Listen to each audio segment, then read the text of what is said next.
All right, looks like it's recording.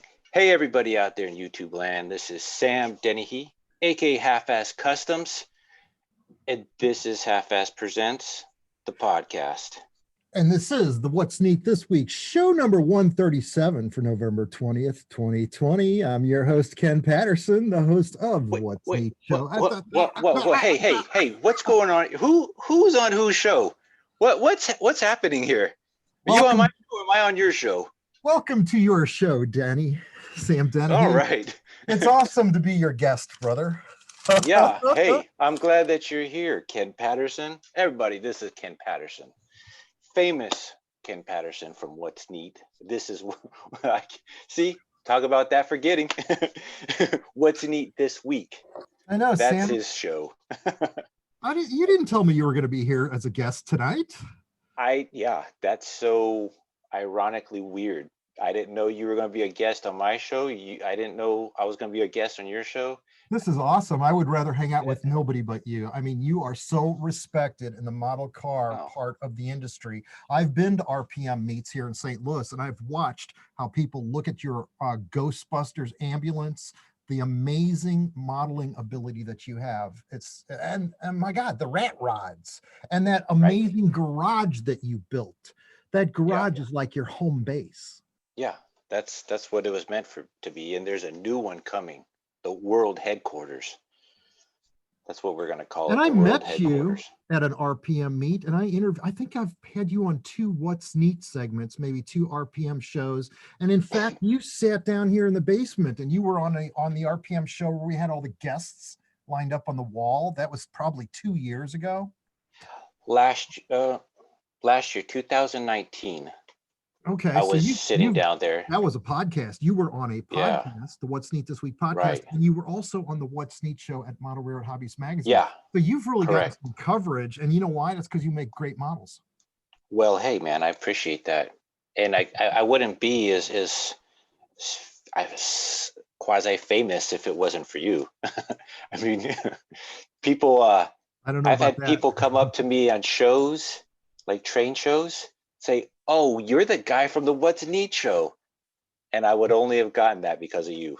We just play with trains, man. It is. In Yeah, fact, it's just like you go to the hobby shop and you listen to the guys talking and hear what's new, what they're working on, who's doing what. And that's kind of what me and Dave Davis and Mike Buddy and the guys would do on Saturday nights. We'd meet down here in the basement. We had the Midwest Valley Modelers layout down here. And all we would do is show each other models. Dave would show up with a new freight car load. Mike would show up with his latest auto racks, and we would simply compare. The only difference is now we've got three cameras running, and we're talking about what the latest, greatest thing is from Athearn and all these other various companies that help support and sponsor what it is that we do, so that we've got the money to buy all this cool equipment in order to broadcast out. And the show goes worldwide. So, I mean, we're in right. Australia. We've got people in Kuwait and Switzerland. England is a big market for us. Wow. 20% of the people that listen to the show are overseas. They're not in this country. And it's just, it goes to support the hobby overall. Because, you know, the magazines have been out there for the last, since 1932, Model Railroader has been out there. And, you know, look at all the different car magazines that have come and gone in the modeling end of things. Right. And here we are on the internet. And the one thing the magazines have always said to me, Sam, is we're always looking for the youth in the hobby. You know, the model railroad hobby's dying. Everybody's getting old, and, you know, we're losing the readership of the magazines. Well, guess what, guys? The youth are out on the internet. They're on their cell phones and their tablets. And that's why we kind of chose YouTube as a platform, was to reach the youth, to share our hobby of trains and cars with them. Right. And of course, I tell you what, whoever listens to our show, I know one thing: they spend money, because every time we say a word about any of the one sponsors products, they sell stuff, and they keep coming back month after month, because every one of our accounts is a month to month account. And if you don't sell something, you know, bye bye. But they're all selling. So what we're Yeah. doing is successful, and the readership, the viewership continues to grow. The subscribers, that number continues to go up. I think it's really exciting, because even though we've been doing the podcast for 2 years, I still think it's just getting started. Yeah. Well, I mean, think about, I listen to like Joe Rogan's podcast, that guy from Fear Factor and other things. He's one of the biggest podcast YouTubers of all time. He's got millions, like tens of millions of subscribers. He doesn't advertise anywhere. It's just what he talks about, people are interested in. And I listen to him, and he's been doing it for over 10 years. So to think about podcasting in general, especially podcasting for hobbies, that thing is so new. You've been doing it for 2 years. I just started.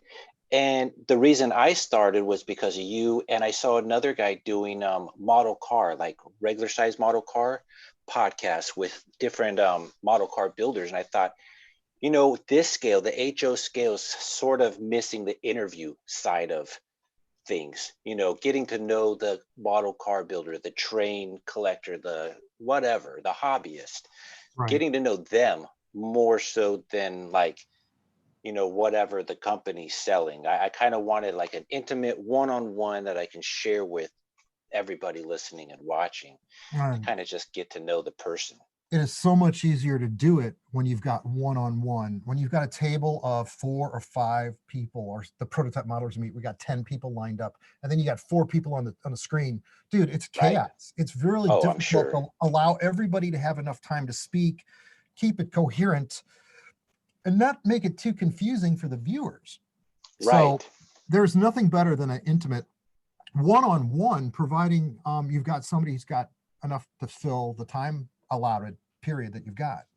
Right. When you were doing that interview, 2 years ago or whatever, with the guy from overseas that does the 3D printing cars, John or Jen or whatever, Oh, I Jim thought the Johns, way John Jans, that yeah. was recorded was great, because it was, even though there was three of you, it was like an intimate interview that the person that was the guest can just flood the video with every information and every little bit of whatever he could. I thought that was Right. great. He sought us out. And that's the What's Neat show at Model Railroad Hobbyist Magazine. I've done 98 of those since November 2012. So they're on Joe Fugate's Model Railroad Hobbyist Magazine's YouTube site. That's where all of those shows are.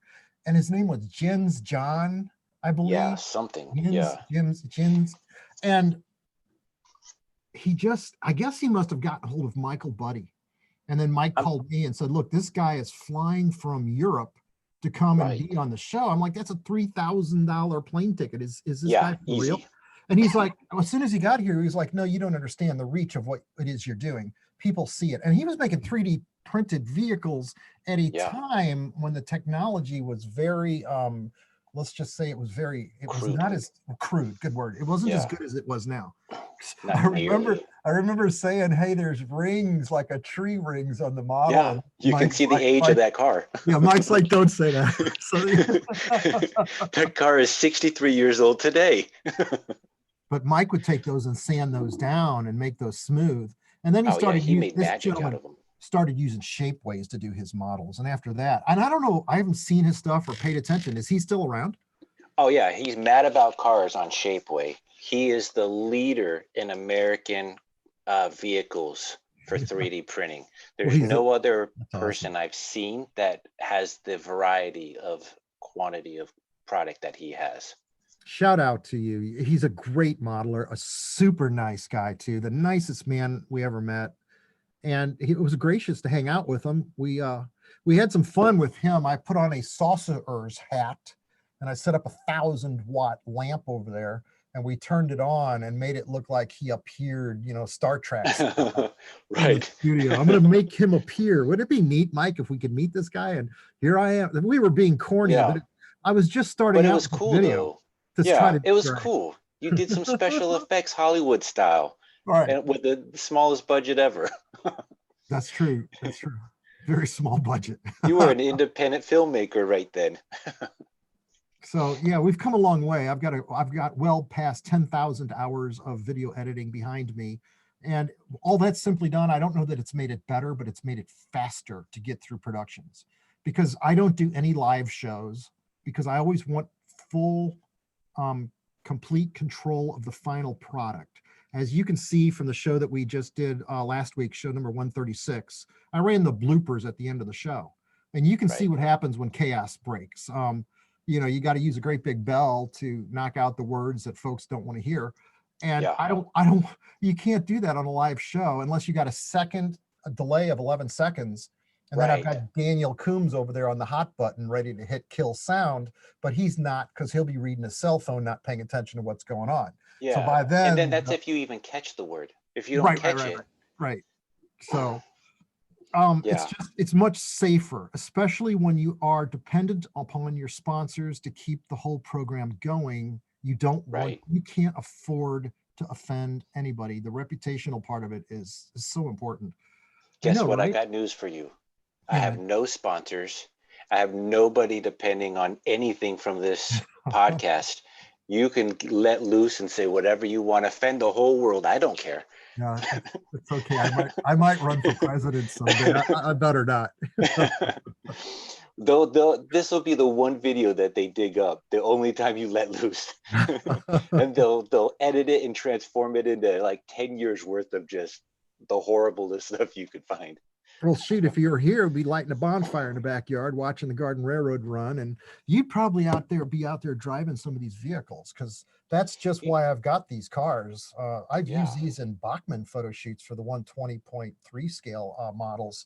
In fact, and I looked for it, and I got a big mess to clean up tonight down here, because I went through all my photographs looking for the shot where I used this truck, and I had the door Okay. open. I had the door open on this truck, and what it was for was to sell a 120.3 side rod locomotive for Bachmann. So I took this truck, I took a foam diorama down to the local quarry and had the guy standing outside the door. The locomotive was right here, and recreated an absolutely realistic looking shot using the locomotive that we were trying to sell. And all this truck represented was a prop. But there used to Right. be a really neat diecast store in St. Louis where you could buy any kind of model you wanted. And they've since gone out of business, but I've kept these models on hand just in the event that I need to do a photo shoot. All So of the cars on the table here, and there's quite a few I'll show you tonight, all of these have been used in either Bachmann ads.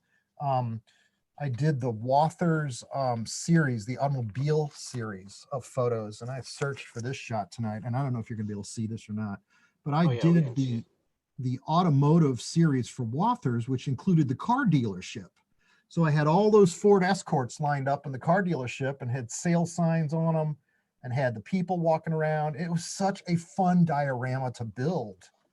And that's what these props are for and are from, is box art, ad photos for Bachmann, for Atlas, for Wathers, and a lot of Athearn shots. If you look at some of the Athearn shots I use, I love to use these River Point Station pickup trucks, especially the ones that are marked for railroad names. I've got one here, an NNS, and one in Union Pacific on the shelf. And these models are priceless for acting as, okay, so like you're eating food and they put the little garnish next to it. The parsley is right next to your steak. And that's what this Right. is. The locomotive is there, and then the River Point Station truck, that's the parsley.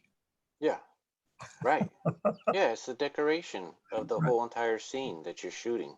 And then sometimes you drop people in, because an old newspaper trick is always have people in a photograph, because that way the human being viewing it can relate to it. Right. It brings what do they call it? How am I drawing a blank? It draws perspective Don't feel to don't the feel, scale don't and feel to the bad. scene. I couldn't remember Campbell Rice's name on last week's show, and he was sitting right next to me, and I've known him for Right. 10 years. So that was Well, like I said before, if the last few, probably the last 5 podcasts I've done, I jump into the intro literally right after I ask the person's last name. And that only takes, so my whole intro to get from beginning to the guest name only takes 5 to 6, 7 seconds. And I've already lost it in that time. there you go. So yeah, don't feel bad. And I don't talk to them regularly. They're not on my show every other week to every, once a month or something. So I really forget their name. You have Campbell Rice on quite often. I know, right? Next thing you know, I'll be running for Senate.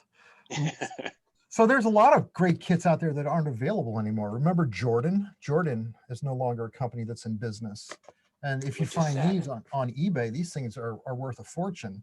And these are Right. just the boxes that they come in. I've got a few Jordan. In fact, all these Model A's in the front, these are all Jordans. Um, and the vehicles like that, I'll show you what the purpose was. Those vehicles right there, and I know those are in the foreground of the camera, so I don't really have to move them other than simply point to what I'm talking about here. Right. I Right. spent $400 on the paint to paint those because I actually went to a local paint shop that does automobile paints, and I had this paint mixed specifically in all the colors for that specific year of Ford. And all those Fords had 3 different colors on them, and I don't remember the name of the trim on the car I did at the time of doing the project.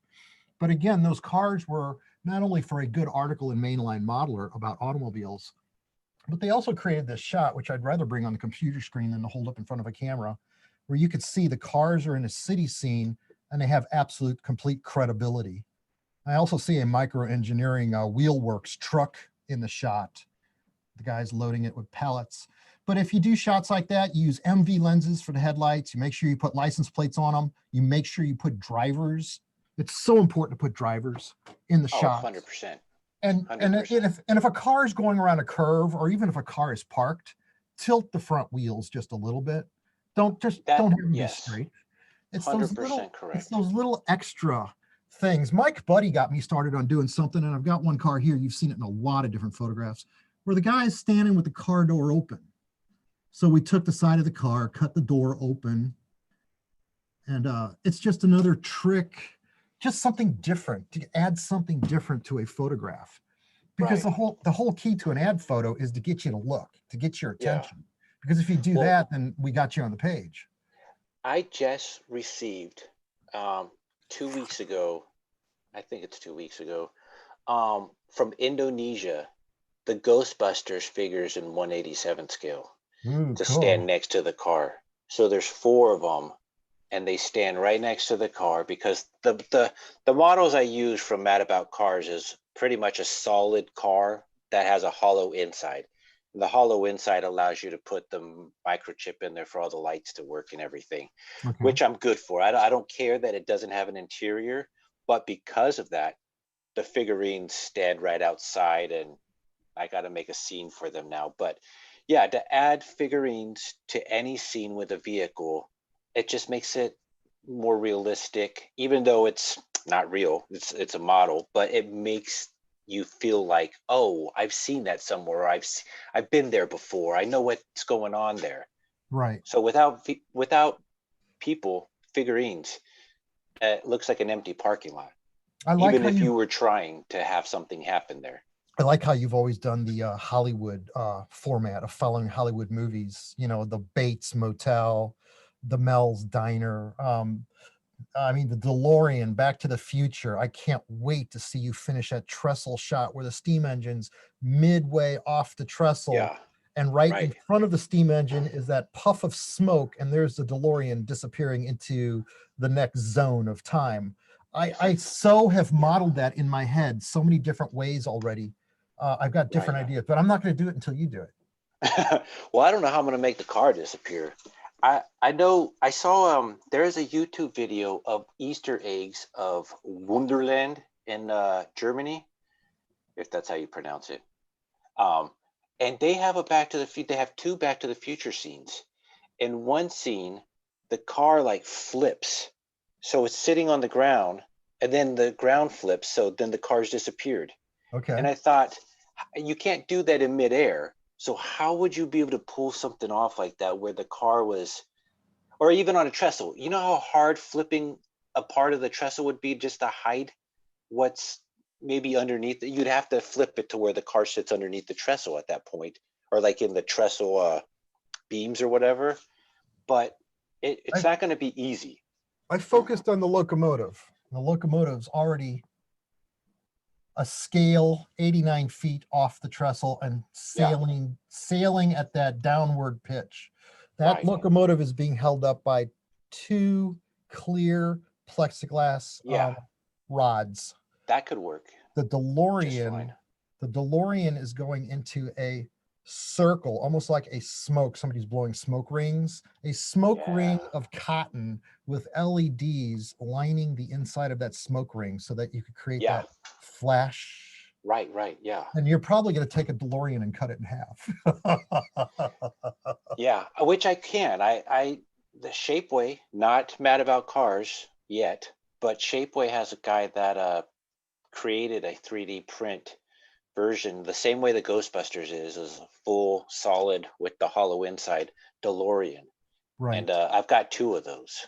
And if you add a lot of So really cool pine trees and a lot of other stuff around the scene to convolute the scene so people don't right. pay so much attention to what's going on in the main elements, they're going to get so their eyes are going to travel over the whole diorama. So even if something about it isn't quite just perfectly right, they're not going to Yeah. notice it because there's so No, much they're more. not. You just Well, it's funny you convoluted. say that because I watched the movie in YouTube clips of that scene, just the whole train scene. Yes. And I've diagnosed and analyzed every little part I could of that steam engine. And in my opinion, and I could be totally wrong, but in my opinion, I've got the most accurate looking modeled steam engine of that movie. Because most people just do like a gloss black over the whole steam engine, and that steam engine isn't gloss black in every single spot. I've even weathered the wheels and weathered I don't know, I have no idea what the pistons or whatever Right. they are that are attached to the wheel. Right. The side. I've weathered all this stuff that's supposed to be like dusty black and dull black compared to the parts that are shiny black. And yeah, I I I do that with all my cars. I try to get as much detail as I can.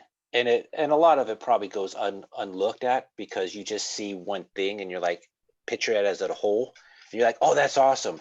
But for my taste, I want something like as detailed as I can get it. There you go. Rock and roll. I But that's know. funny you talk about paint because I see those Jordans up there and all I see is gray, black, and brown, And which I green. could have did with a spray can. Although it wouldn't have been right, but it would Right. have, somewhat looked close. And from a far away view, you wouldn't even notice. But from a close up view, yeah, that's where all the detail comes into play. It took a But, long time to build those, dude.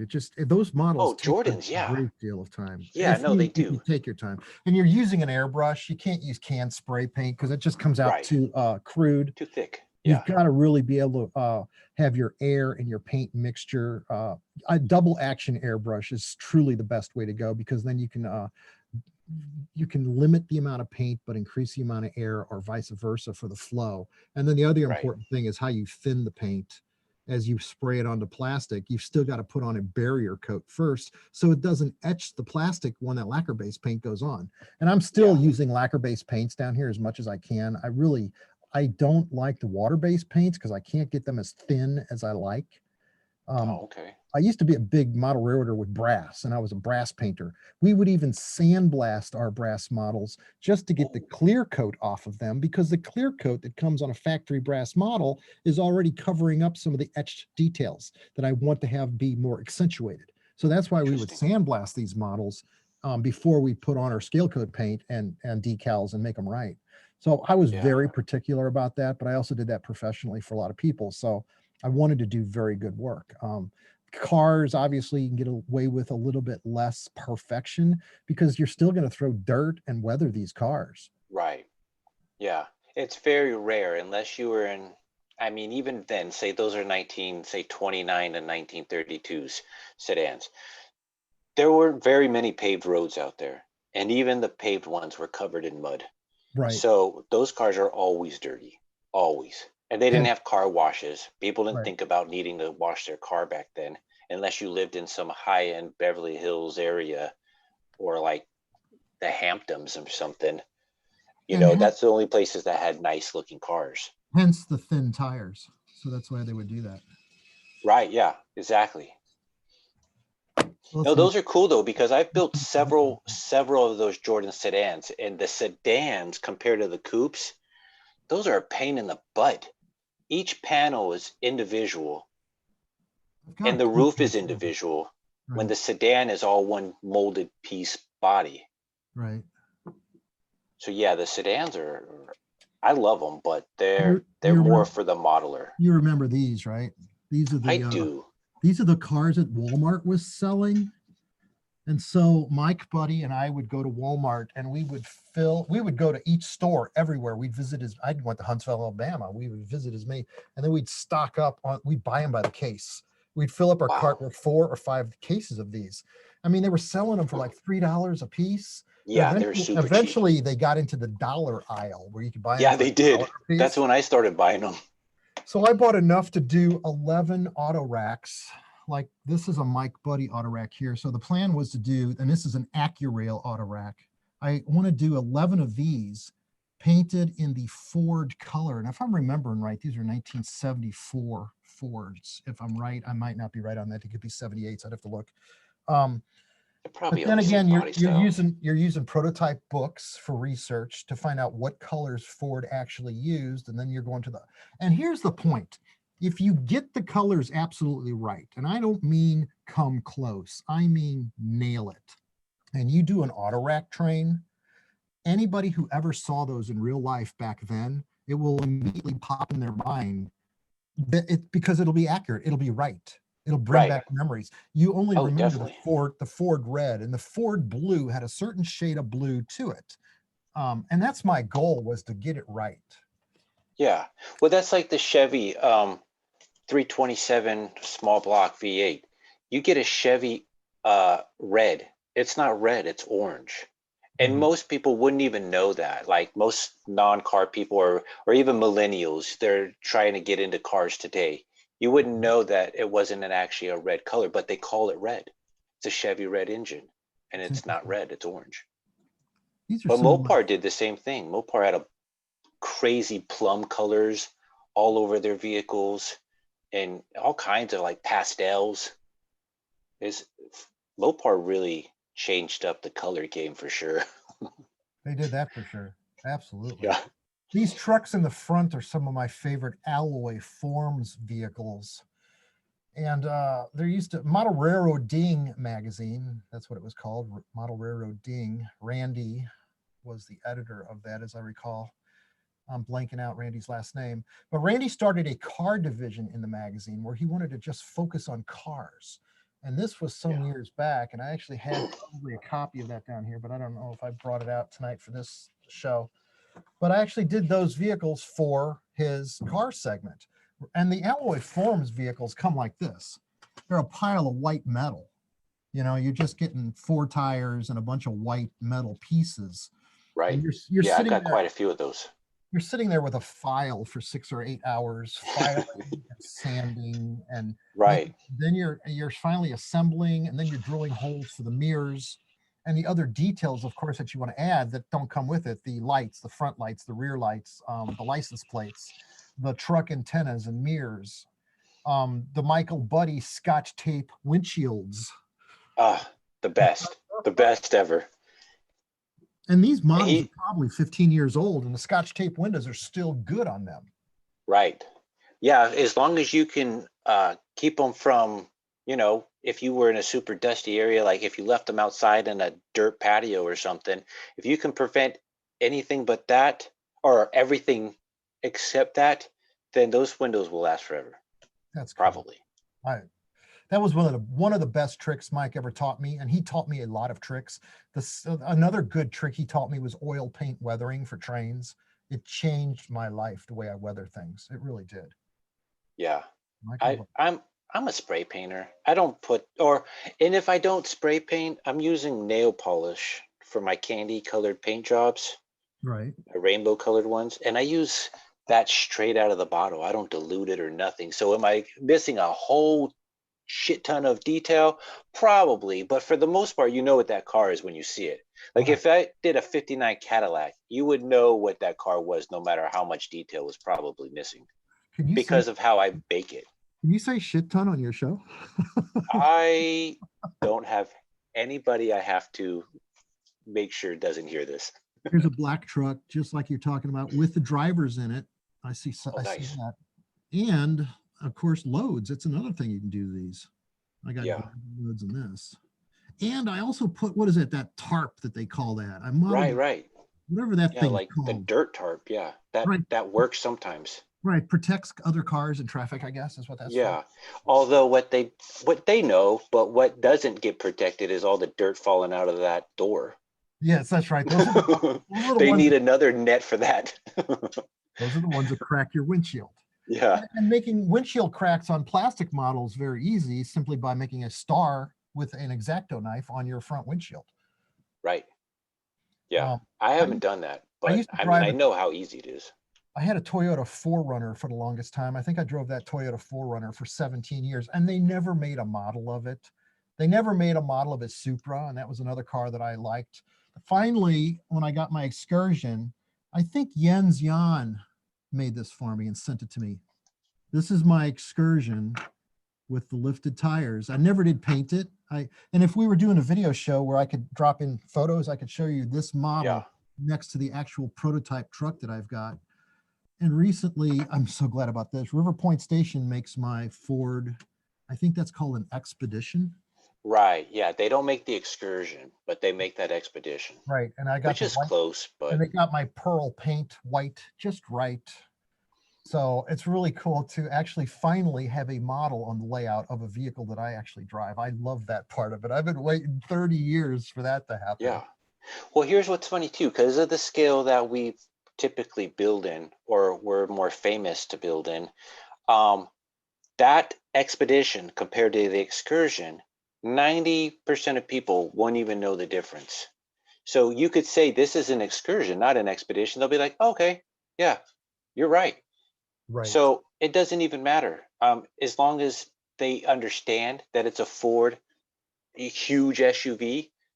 Any name could probably go, as long as it's recognizable as a Ford, I don't whether remember. it be an Expedition or Excursion.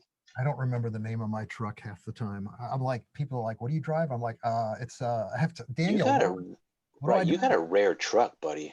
I'm telling you, that is a sought after truck in the trucking community. Well, we bought it to travel with because the plan was to load up the podcast crew in it and travel around the country, and picked it up in 18. And then all of a sudden, here comes COVID.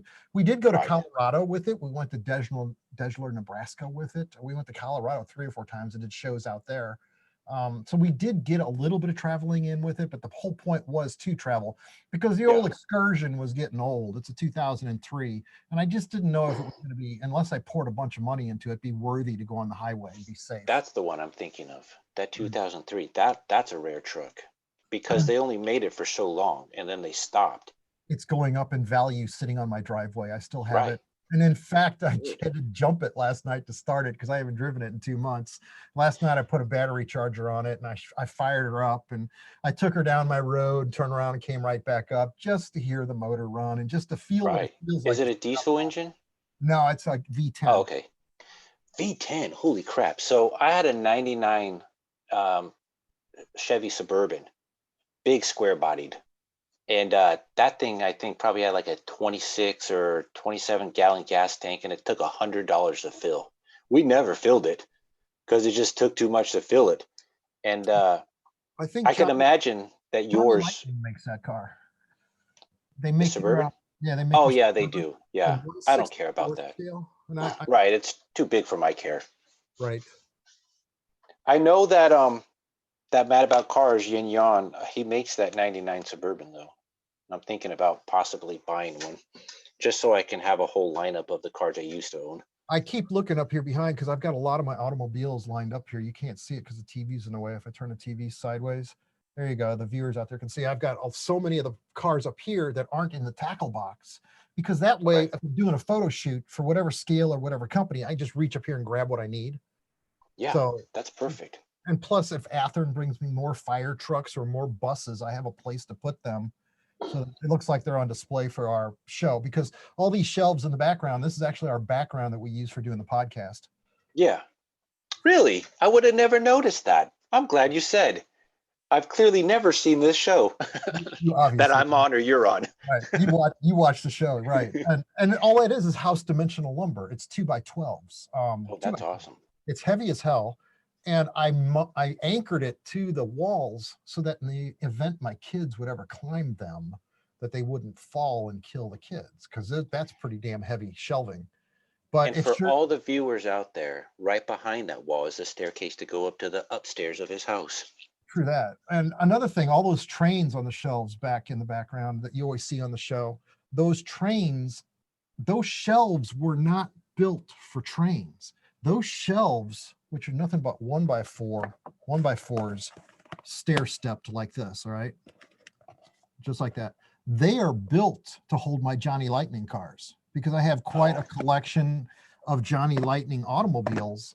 And before I had enough trains to fill up these shelves down here, and these are trains, a lot of these don't even have motors in them. These are mostly pre-production items that were sent for to do photography for the train manufacturers. But interesting. I would have all my Johnny Lightning cars on these shelves, and every one of these shelves has got a rope light on the top of it, so they all light up at night. And it was so neat to see 8 feet, 3 tiers of all the different variations that Johnny Lightning would make, like the Camaros and the Trans Ams. You know, Right. they made 18 or 20 different paint schemes in each one of those vehicles. And to see all those lined up, boy, I tell you what, it sure was hard to dust those things and keep them clean. Yeah, you need a clear display case, which they make for 164 scale vehicles. Right. I have I kind of have the same setup. So like back here on the wall, you can see there's two wall mounted display cases. I have well over 200 cars Very in, cool. all custom cars. And then back here, there's a display case from the floor to the ceiling almost, full of 187 scale cars. And then another display case over there that's got Hot Wheels and model cars, like 125th scale model cars. Very And cool. then that's what I have displayed. There's a display case I have in my garage. Um, I got it from a dealership I used to work at. That was they connected their dealership with a Coleman pop-up trailer distributor. So like a quarter of our dealership was Coleman pop-up trailers, and they had this probably 6 foot by 12 foot display case to display like accessory pieces for those pop-up trailers. Well, they stuck it in the back lot of their garage bays, and I looked at it and I was like, boss, what are we doing with this display case? He goes, it's been sitting there for years, and this Yeah. isn't California, so the weather's perfect for just letting stuff sit outside forever. Nothing happened to it. So he said, it's been sitting there for years. We're not doing nothing with it. I said, can I have it? And he was like, as long as you haul it out of here. I'm like, got you. Thank Today I'll have it out of here. And he you. says, it's all yours then. So I got this huge, but see, the problem is a lot like where you live. Out here, we have all 4 seasons. And so the weather in a garage setting with no insulation and no, you know, things to stop the weather from getting in is horrible for putting your models in. So it's just way too hot in the summer, way too cold in the winter. And I had a quarter of the stuff still sitting in there, stuff I don't really care about Okay. because the thing was too big to get up in the house. I don't have not one doorway in my house that would fit that display case through it, but it fits in the garage though. I could see where temperature would make a difference when you got a vehicle made of brass parts and plastic parts, and Right. those two substrates expand and contract at different temperatures. We Yeah. have the same problem down here with the model railroad. The track literally gets longer in the summer and it shrinks in the winter. Yeah. Because of temperature. Right, right, right. Same issue down here, especially when you got 157 feet of track. You should see it outside. There's 400 feet of Garden Railroad rail out there, and the differentiation can be almost a half of an inch from summer to winter. Wow. It's true. So you actually go out there and shove the That's, track closer together, and it's yeah. sometimes on the real railroads it really happens. The track kinks in heat. You know, all Oh, of a sudden you really? got a big you got an S curve right in the main line because they I've expand. seen those on YouTube. I never understood what caused that. That's the rail just expanding in the sun, and Wow. it's got nowhere to go but sideways, and it Yeah. does. Right. Right. You don't want to be standing around it. I don't think that happens slow. I really don't. I would imagine that that happens rather quickly, so you don't want Well, you would think that the rail people would, if it happened slowly, they would see it and be able to correct it. So it'd have to happen quickly in order for that to even happen, period, most likely.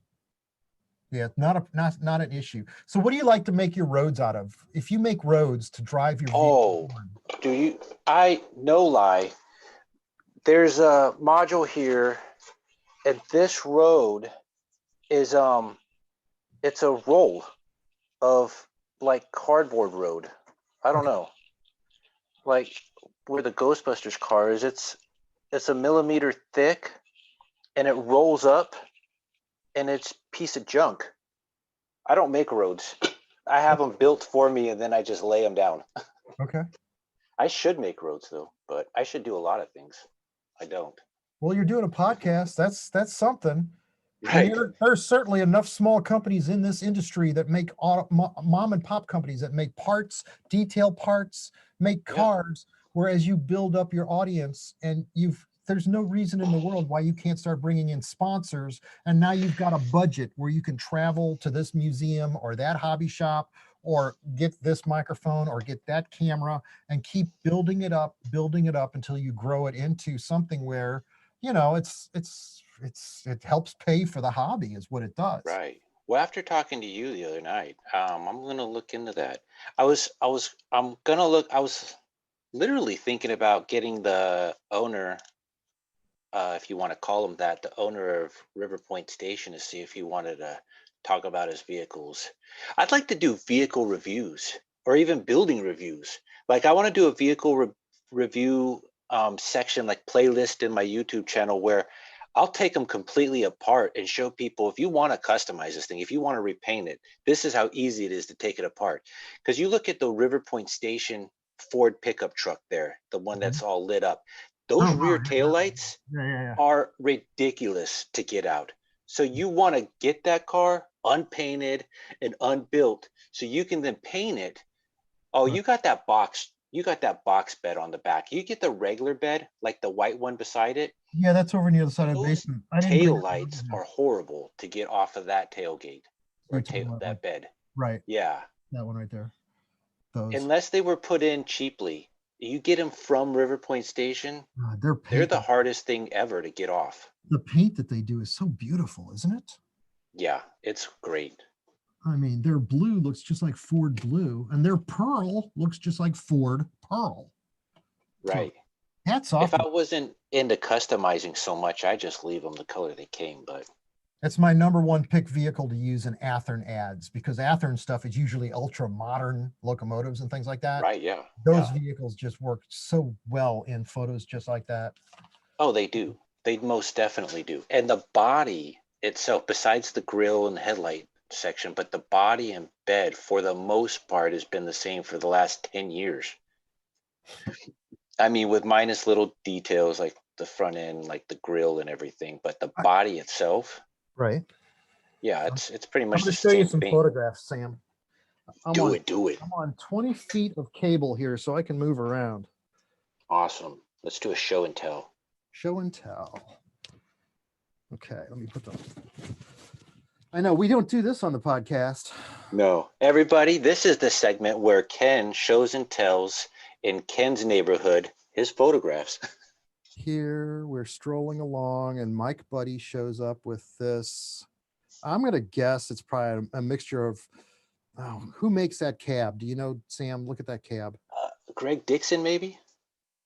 It was a white metal casting, and I can't remember the Oh, company that made it, but I have no idea then. we loved them. It was a really neat truck. And then he put a plastic back on it. And so when we photographed it, we put two guys out there and we blurred the train so the train looked like it was moving. Yeah, that's perfect. And that was one of the early shots. We might have done that in 1998, maybe. Wow. Here, of course, is a Ford deal that I did for Wathers. I told you, with all the Ford Escorts. I put a train in the background like I figured I was supposed to, because we were selling something to go with Right. trains. And I made these square lights because I thought it needed lights on the dealership. And then Wathers ended up coming out with those lights in the kit. I actually soldered those out of brass. It was cool Well, how it does need lights though, so you were right. they put all the angles in there. I loved building that diorama. It ended up being a trade show display, and they kept it. And I lost all my Ford Escorts. I wanted to keep them. This is one we've shown off on the podcast. That's an Alloy Forms dump truck right there. And a Ertl combine doing their work out in the field. There's, of course, the people element. There's the boy and his dog, the boy and the dog right there. And the father, of course, is standing there pulling a cigarette out of his pocket right there. That's a great Fraser figure, very popular Fraser figure with modelers. What year car is this? Is that a 1959 Impala? 59, yep. That's one of my favorite cars that I built. I did it for an article for Mainline Modeler. It's got dirt all over it. Two-tone and the antennas. The antennas used to be really cool that were on the rear of it because they'd come up at a 45-degree angle. Right. Put a lot of effort into that one. And then, of course, that's the way it looked in the photograph, complete with a scene and a train. And there's that pickup truck made by Bush. Bush Praline made that. That's from Europe, that pickup truck right there. Yeah, I've got several of those. I made a crane, and it's over on the layout. You probably can't see it. There's a red crane. Wait a minute, I can walk you to it. There's a red crane right there on a barge. Problem is we don't have lighting, so you probably can't see it. I built that for an article in Mainline Modeler. So here's the red crane. I think it was a Sheep Scott was the name of the company that made the brass etched boom. And I put the boom on a Keebri mainframe body.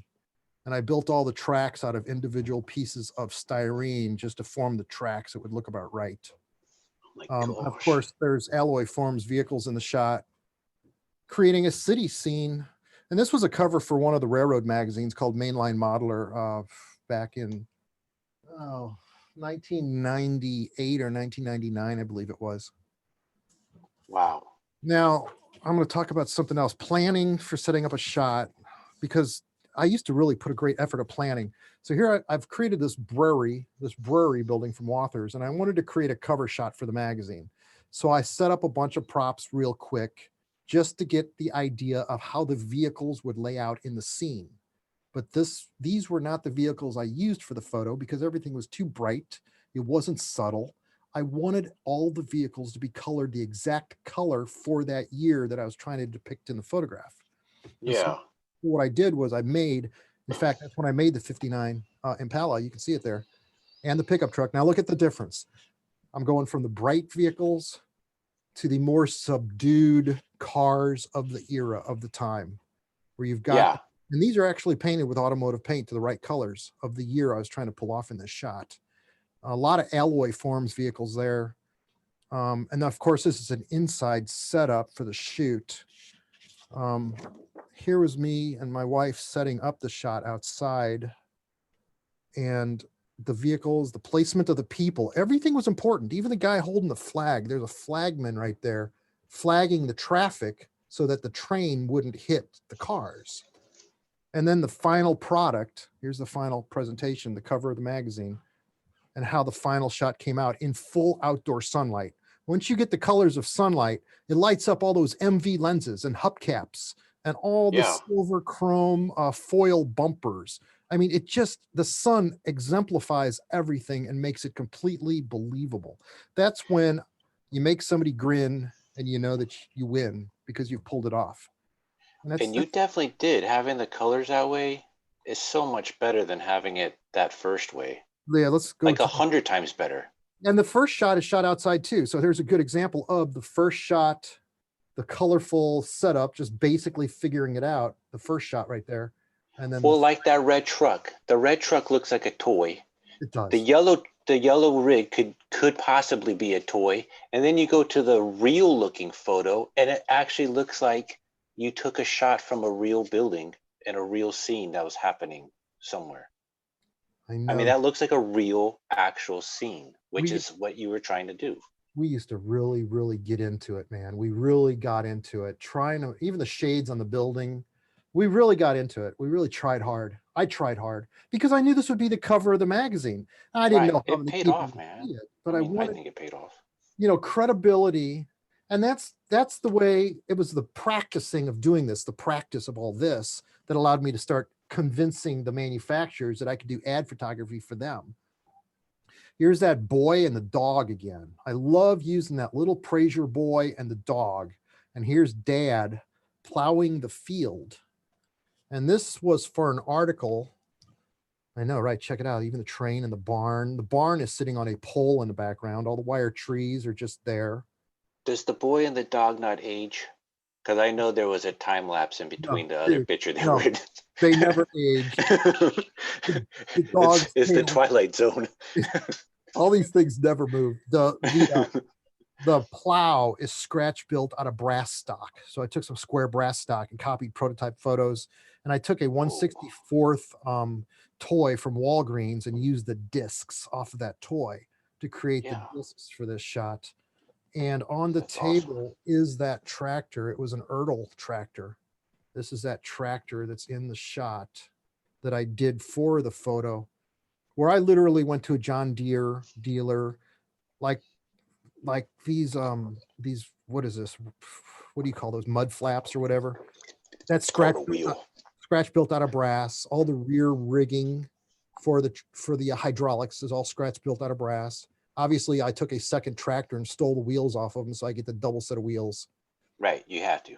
Mirrors, all brass. And this is the extent. It's dusty. This is the extent that we would go to. Even the weights on the front are styrene cut out to create those weights that make it Wow. look like the front of the tractor. But this is the Yeah. extent that we would go to in order to create the photograph for the cover of the magazine to try to make people believe that it was real.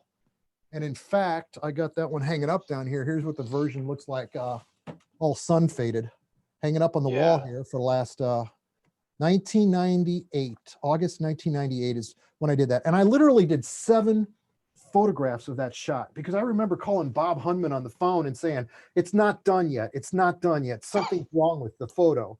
And the last detail I put in that shot was a boy and the dog.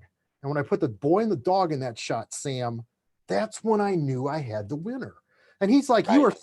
you've held up production of the magazine. You kept putting it off. You've done 7 photo shoots. And because we were trying to perfect everything. I don't know why we Yeah. try so hard to perfect things. I'll show you one more picture because that's all I dug out here. Here's a micro engineering Wheelworks vehicle, and it looks like the headlights are lit on it. And Is that's that because is they that are. photo edited? No, Oh, grain of wheat light bulbs and the wires are running underneath the snow towards the rear of the diorama. It was a gas station, and I tricked it out so it looked like it was Christmas. yeah. I put a Bachmann steam engine in the background just as a subtle detail. And then the background is actually moon painted on a piece of pink foam. So I took a Oh, that's bright white perfect. circle of spray can paint, made the circle, feathered it out, and then drew in some clouds and some wire trees. So it's all 3-dimensional. It's all there. And this was a cover also of Mainline Modeler. I don't remember what year, but I remember doing it all down here in the basement and setting it up that night and shooting it. It took about 45 minutes to shoot. And I told the girl, the editor of Sandy was the editor of that magazine for 18 years. I told her, I said, this is either going to be a really good photo or a really big mess. And it was hard to tell until you got because back then we were shooting slides. And so you had to wait 3 days to get your results. You didn't know Oh, geez. if the photos would come out or not. 3 days later, you Right. find out, is it time for a reshoot? Now we can do 1-hour service with these manufacturers and these magazines, 1-hour service where you get it done and get it back to them. Wow. So the other stuff on the table, these are O-scale vehicles to use for various O-scale box art shots that I've done for Wathers. The same thing here with the guy in the door open. That's appeared in a bunch of photographs, that car. And these are just toys from Walmart. As you see them, you buy them, you repaint them, you Yeah. make them look realistic more or less. Right. And you had that figure there. It makes it even look better. Oh, those are those beautiful Prasier figures from Germany. I use a lot of those in O scale, G scale, and HO scale. Well, they are the best. When you go out on photo shoots, you got to carry all the models with you. And a lot of times I like to use tackle boxes because all the models fit in a tackle box just great. Yeah, no, they really do. And what eventually happens is they live their life in the tackle box. And then when you pass away, your widow is going through these boxes of things trying to figure out how to get rid of all of it. That's how that turns Yeah. No, that's how all hobbyist rooms turn out. out. Every, every single hobbyist is going to die, and their family is going to have nothing to do with their hobby and passion. I say it with great End up love doing because it. this is a happy show. And then there's the books. You know, you remember the Crestline books that have come out. They're priceless. This is the one on international where you get this is where you get the information on the Alloy Farms vehicles and how to make them. There's so many books, and I don't even know if people go to bookstores anymore, but these are some of the books that I'd picked up in the past for doing research. The Ford book Book, is priceless. book. What are those things? Books. What are books? Yeah, I This was don't a know. great series of books. I remember, in fact, these were in Model Railroad Craftsman. They would advertise these books in the train magazine because we would Oh, use okay. these. Well, there it is. There's the alloy forms vehicle right there, the Model B. That's such a famous truck. And in fact, I've seen some of those rehabilitated in real life, and they're beautiful when they're rehabbed. But Yeah, this is where we get our information on how to build, what it is we do build, the variations, where the brake lines go, all the neat stuff that we need to make our models look that much better. So right. I brought out some books tonight just to share that. That's funny that, see, I know why you build and what the research you do for what you build and all the paint and all that goes into doing that. And it's funny how there are people that build like you build, and I would say more people build like you build to be period correct or to fit a certain time frame in history or whatever. And they go at it like that. And I look at all that information, I think that is so much like research when all I'm doing is I'm gonna take a Jordan kit, use half of the kit, chop it, channel it, drop it down to the ground, put a big old V8 engine in it, and make my own frame and make my own engine detail parts and primer it black or whatever, and whole car's done. I don't But need to do any of that extra research. you had fun doing it, and that's all that counts. And to a lot of us, Right. the research is just as much fun as building it. I don't know what that is. I've discovered that when I'm researching prototype railroads. Narrow gauge was a big one where I've spent a fortune on books on narrow gauge railroads of the 1870s, 80s, and 90s, because once you do all the research, then you literally recreate the moment in time on your diorama or your layout. Right. And that's where the reward comes from. I don't Yeah, know. no, It's it got to be definitely makes a something. difference. It's something Yeah. about humanity. It's humans do that. They love to Right. a lot of model railroaders replicate a time from their childhood. I have seen So that many do. over and over again Yeah. in the hobby. And I don't try to understand it or dissect it, but it's there. I do recognize it. That's funny because so I'm not a huge train guy. I do like trains. I like them a lot, but I not enough to build a train layout or whatever. Um, but I love steam engines. I love the intricacies of what the outside of the steam engine is doing when you're seeing it move. I love the noise it makes. I love all the air hoses and air lines that are get blown out, and I just love the raw old vintageness of all of it. Like you see a diesel engine today and everything's hidden Right. besides the blinking lights. I mean, you barely see the wheels, you know? You don't see hardly anything that makes that engine move. And in a steam engine, besides the interior of a boiler, you see almost all of it. And I just love that era of trains. Now, with that being said, the vehicles I build, it's all modern day. Say you went to a car show in your downtown, you would Right. see these cars at a car show today. So Right. I build like 1930s, 1920s, 1940s hot rods and rat rods, but it would have been in today's version. I don't build like a period correct 1960s salt flat racer. Right. It's all stuff you would see today, and even the custom cars, even the movie cars, like the movie layout that I did, or the module. It's if you went to Universal Studios today and you pulled up along a certain road and you saw all this there. It's all meant for today. So I like the trains of yesteryear, but I like today's version of the car scene.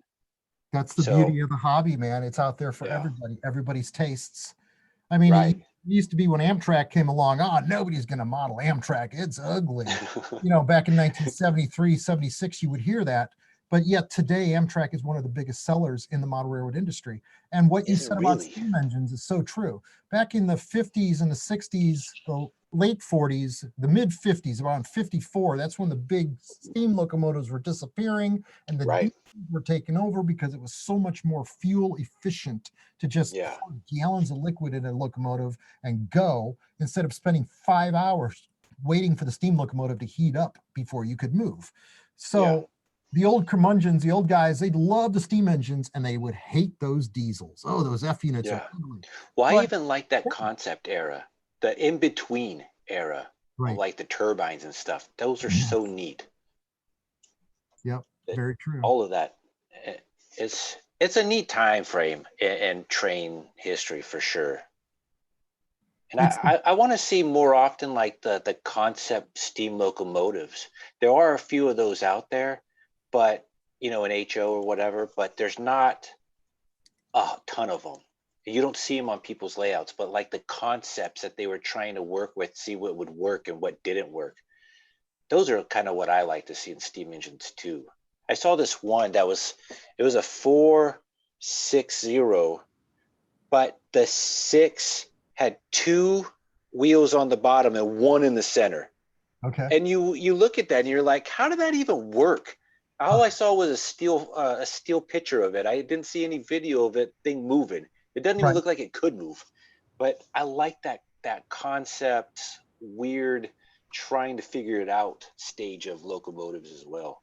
Sounds like you're describing something like that right there, where you got the great big drive wheel in the middle and you got all the smaller Kind ones. of. But so it would have two drive wheels in front of that, but that big one in the Right. top like a pyramid, Right. Right. like the iPhone camera. I It know. has that tri look, and It you don't even understand why that wheel was sitting on top of the other two. Right, I know what you're talking about. Those are the diesel cabs that they used on the East Coast. I know exactly what you're talking about. They also Yeah. used those in Switzerland. I think they were called crocodiles when they used them in Switzerland, where that Oh, okay. main wheel on top was geared. That was the power wheel that was geared to the steam locomotive motor or diesel motor inside there. That was really a big flywheel. That wheel, once that Oh, started, okay. and then they would engage the other wheels. It was it was a very interesting design. They've Yeah. tried so many different designs on trains. I mean, the coal steam turbine, where they literally filled the locomotive with coal to generate steam to spin the turbine.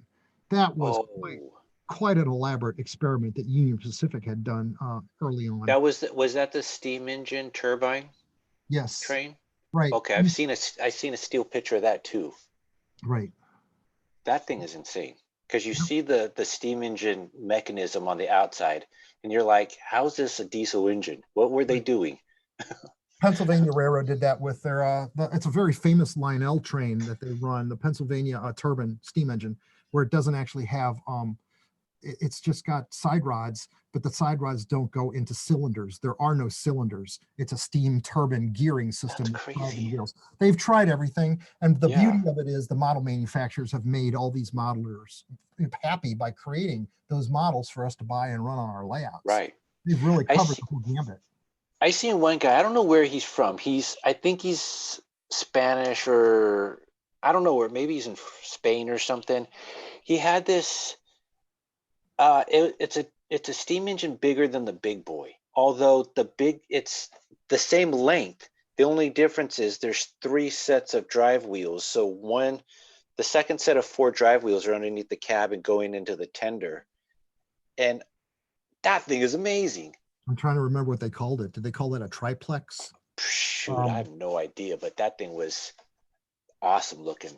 He uh, had it running on his layout, and I asked him what the heck that thing was because I'd never seen one before. And he gave me a link to a website that talked about it, and I've lost that I link. think MTH makes an HO scale model of what you're describing, where Yeah, the boiler had two sets of drivers under it, and then there was a third set of drivers under the tender. right. Yeah, And yeah, just another way to add tractive force to try to pull as much as you could with the limited amount of steam that you had. Um, there's been so many crazy designs. There are, but they all worked. They all worked in one form, fashion, or another. I mean, it was yeah. just recently that the diesel locomotives topped out their horsepower race. I know this has nothing to do with cars, but diesel locomotives topped out about 7 years ago at 6,000 horsepower because they decided that it didn't make sense to add any more horsepower to the diesel because now the computer technology was coming online where they were trying to get as much tractive effort out of the wheels themselves. Yeah. wheel contact with the rail. So a lot of the diesels that you see running on the rails these days, the center set of wheels, like there's 3 wheels in a truck, there's 3. Uh-huh. The center bogie isn't even powered. It's only the 2 end bogies that have motors in them. The center one's a dummy set of wheels. They've Interesting. discovered that that's a better design, and they've settled down to around 4,000 something odd horsepower as being the best way to go with the horsepower ratio, that it all pulls the best on these units. So Hmm. they've tried everything. They've topped out, and then they've come back down to a lesser horsepower that has more tractive effort through the computer technology, being able to, because Yeah. these computers can detect wheel slippage, and then they drop the sand between the wheels and the rail to Right, gain. right, yeah. There's so many different aspects of that where technology has changed the game now in design of these locomotives. I know, we're supposed to be talking about cars. Well, let's go back to technology. Thanks to 3D printing, now we Yeah. have a way to get almost any vehicle we possibly want with somebody making a 3D CAD for us to use to print it with. Because the printers are out there and they're only getting better and better, which are awesome. That is so I was true. I was telling them, I've said this on several of these video podcasts I've done. I have a 3D printer. It's the spool printer. Okay. It's got that stuff, whatever it is. Like the Dremel. I can't figure out how to use it. It's too complicated for me. And I keep saying over and over again, I need it to be literally this simple. I need to use my phone. I've got a picture of the vehicle. I click it. It gives me scales. I can choose the 142nd or 187 or whatever. I choose that scale. Then I take that with my finger and I drag it to the printer and it prints it. That's what I need my printer to do, because anything else seems to be just too complicated for me to figure out. Even the resin printers are a little bit complicated because you're mixing liquids, you're dumping liquids, I Right. think those set up the liquid with a UV light or a pass by of a UV light, layer by layer. Yeah. They've Right. gotten And then you better. have to cure it, and you can't touch it when it comes straight out. You have to like use gloves because it's super hazardous for your hands. But the curing Right. process and the cleaning process isn't the bad thing. It's figuring out how to use a dumb thing to begin with. But I'm Well, on some of the 3D printing groups on Facebook, and man, every one of these people make it look like it's child's play, and I just hate all of them. so what's the next model you're going to be working on, Sam? What's your next project? It's funny you say that because I haven't touched well, no, I did. There's a guy named Joseph Bolivins. He was at your house last year's RPM meet. He you probably seen on the table possibly. He had on our 187 group table we had. He had a Dukes of Hazzard car, the General Lee. He was the only Okay. one to have one, so I don't know if you saw that. But he has a 3D printer. He's pretty good at using his 3D printer, and he downscaled a Munsters coach car from the TV shows The Munsters. How about that? And he brought it to me because he was in Virginia and I'm in North Carolina, and he was only 2.5 hours away from me. So he drove down and brought it to me. And I don't know if you can see it, but there's the Munsters car Oh, sitting very in front cool. of the Nice, Munsters house. nice, very nice. So yeah, when he brought it, it it wasn't meant to print in 187 scale. The body is very thin, so when he brought it, it broke in several pieces, and I had to like rebuild it. But I was so happy that he did that. He printed that for me and brought it to me.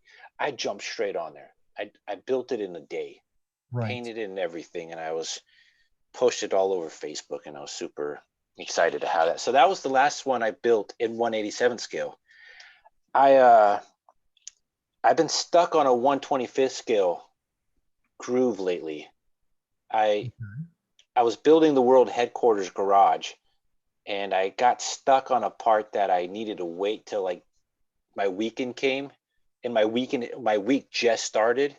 So I was like, in the meanwhile, let me start something else, and that just ruined everything for 187 scale, because I think it's been 4 5 months I've been doing 125th scale models, and I'm still doing it. I haven't touched another small scale car since that Munsters coach.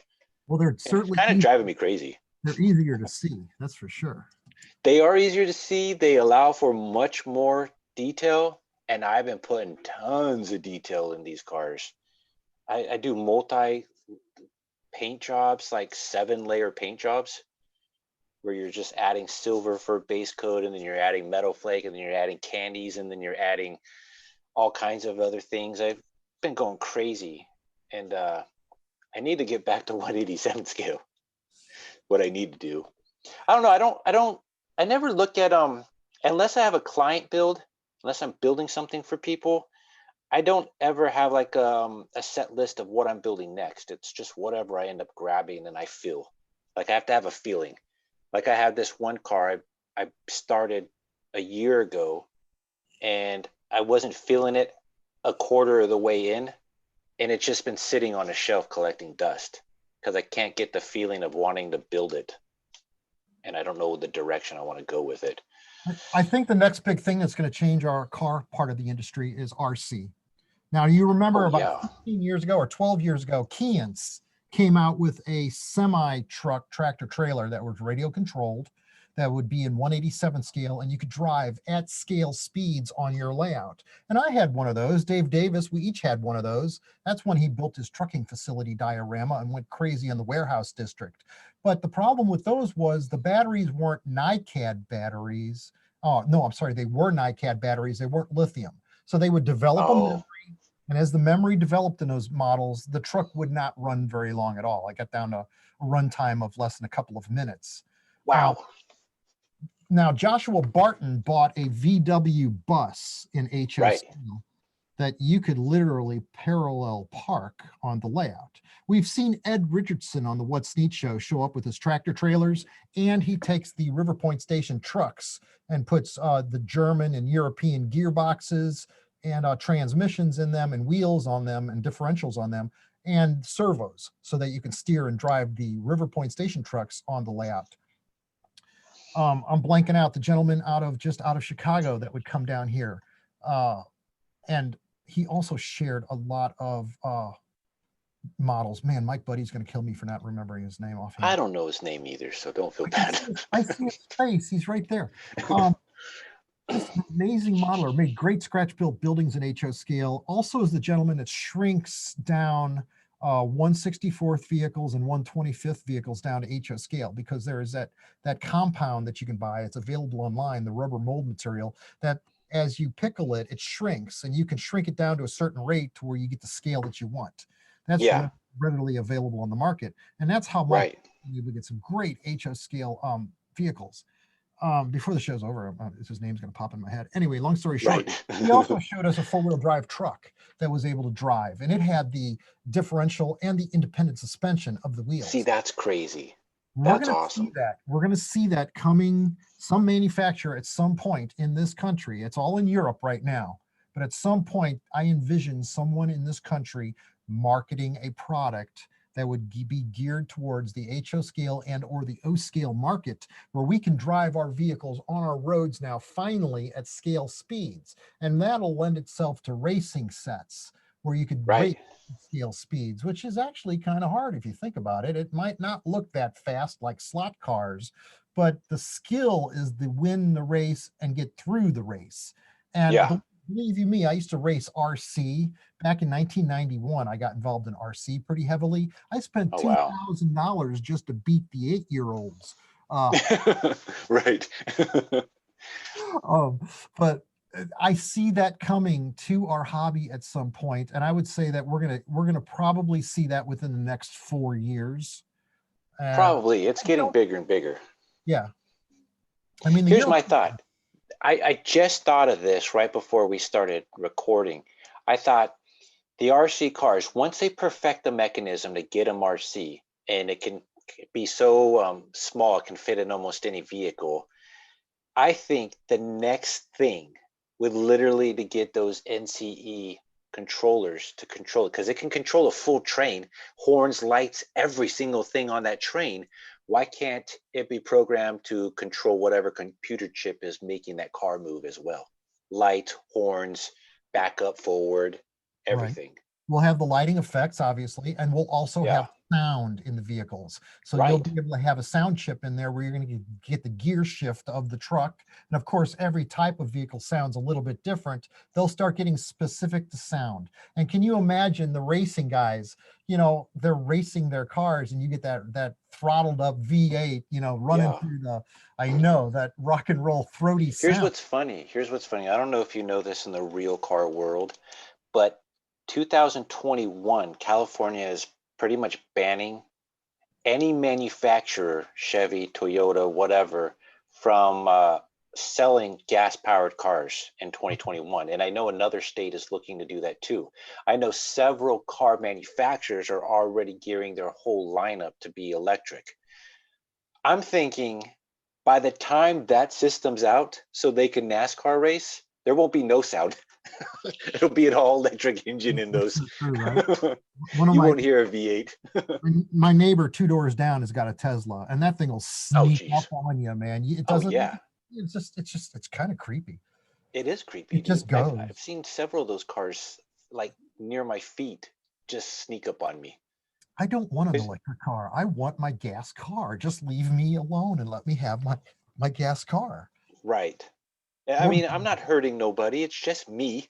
But then there's a million other people thinking just like you. right. Well, I'll be long dead and gone before that technology probably takes over the world, so I'm Oh, safe. we all will, which is great I'm just happy because I I get don't want to to. be around They've even anyways. got electric lawnmowers now. I Believe you me, see. there's nothing better than a John Deere out there with a diesel engine in it going through the yard mowing Right. grass. So Yeah, I've seen that, which is crazy. they've But got the even ones that mow by lawnmowers, themselves. They're not yeah, completely Bluetooth. right. Now, at some It's point, I can envision a GPS lawnmower where I just type in the coordinates of my yard, right. go downstairs and run a train and come back up an hour later and dinner's ready. It's cut. Yeah. No, that's going to happen. I mean, if you already got those Roombas, vacuum cleaners, the lawnmower's next. Right. You're going to set up a boundary. There's going to probably be like 15 sensors of where the lawn ends and where objects are in your lawn. And it's going to be able to sense that and just maneuver around it all. So true. It's coming. But see, here's what's funny. I'm wondering now, how long has that museum in Germany been out, that What train set? A Wonderlands? good, I actually don't know, but it's the it's most been famous for model years ever. now, several of years, at least 4, I would think. And with Which that being said, the technology that they're using to run their cars on their layout, unless they have a patent where they're not going to give out the secret, right? that technology should be coming here quickly. I'm going to shoot At some least out B-roll. there, it's probably already out there. I want to talk about the fact that I was on your show on Yeah, the good. podcast tomorrow night. Yeah, awesome. There's me, And Sam there's Denton me. right here. There's Sam. Hey, everybody out We're there. on the podcast show tonight, and we're showing off a lot of really cool vehicles on the table. I know they're not trains. This table's supposed to be, well, there's 2 trains, so it counts. But yeah, rock and roll. Selfie. Rock and roll.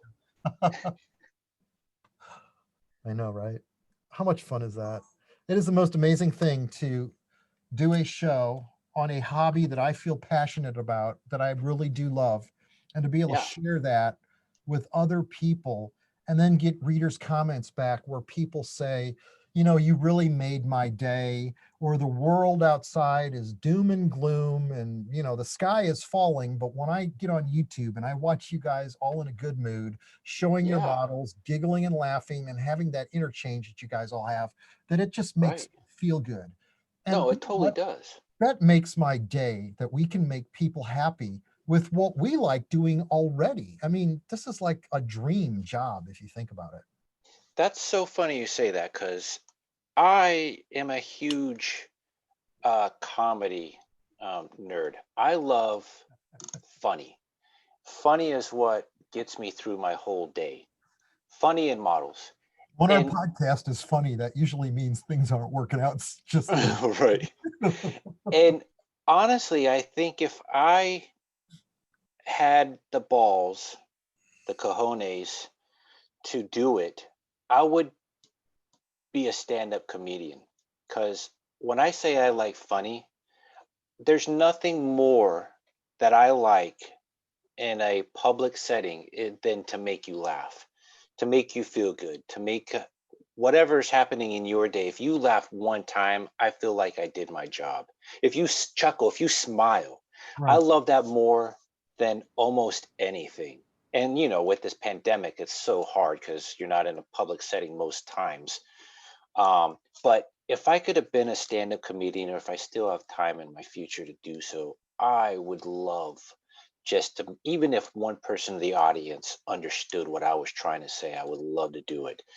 And same here with this podcast that I started and your podcast, you get those comments of people saying, you made my day. I wake up to, watching this, and then, the rest of my day set or whatever. I went to a train show 2 weeks ago in my city, um, where this guy says, I recognized you from the What's Neat show. And I was like, hey, that's me. And he goes, oh, I watch your podcast too. And nobody's ever said that to me in the blue, out in the open. Like, I've watched your podcast. And this podcast is so small that I didn't think anybody outside of my little tiny world watched this, because I only post this to certain groups, because a lot of none of the train groups on Facebook want me to post that I've made a new podcast. I can't advertise it to train people because they don't want me to post on their groups. So the few 187 scale groups I get to post on is so little compared to, having somebody actually say, I watched your podcast, or I listened to it. Like, what? I didn't. Why? Dude, So you've got yeah, stars painted on your ceiling. I just noticed there are planets and stars on your ceiling. yeah. That is In the wall, it has got that's so clouds. cool. I know, I saw the Like, clouds, but there's a tornado back there or something, I think. dude, that's Yeah. cool. So it's Really funny. cool. This used to be my son's bedroom, and he wanted a Oh, black ceiling. yeah. So we Oh my put God, yeah. stars and stuff What a and cool everything. dad you are. How about And that? then shortly after, he wanted to move out because my son's like 6 foot, and this room is only, I think, 12 by 10. And when he had all his big furniture in here, his big old bed, his big old desk, and the room was just way too small. So we gave him the playroom, which is like 36 by 16. And or it's actually, I think, longer than that. I think it's like 40 by 16. It's a huge room. Whatever. He moved into there, and now this room has become my hobby room, and it's made for a layout. It's got black ceilings and clouds all over it. Perfect. It's perfect, man.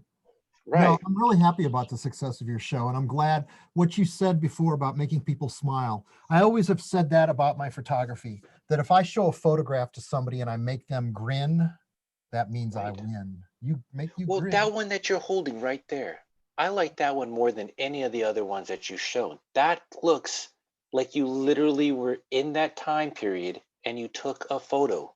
You did such a good job. A lot of hours in that shot, man. Just building that Well, it paid building, off. I mean, it paid off in my opinion. a lot of hours. It Well, paid off in the magazine's opinion too, because they used it as the photo and I've cover. also used the same diorama, the same scene. I use it over and over again for the podcast to shoot Mike Buddy's cars. Every time he Yeah, brings cars and I shoot them, I put them on here.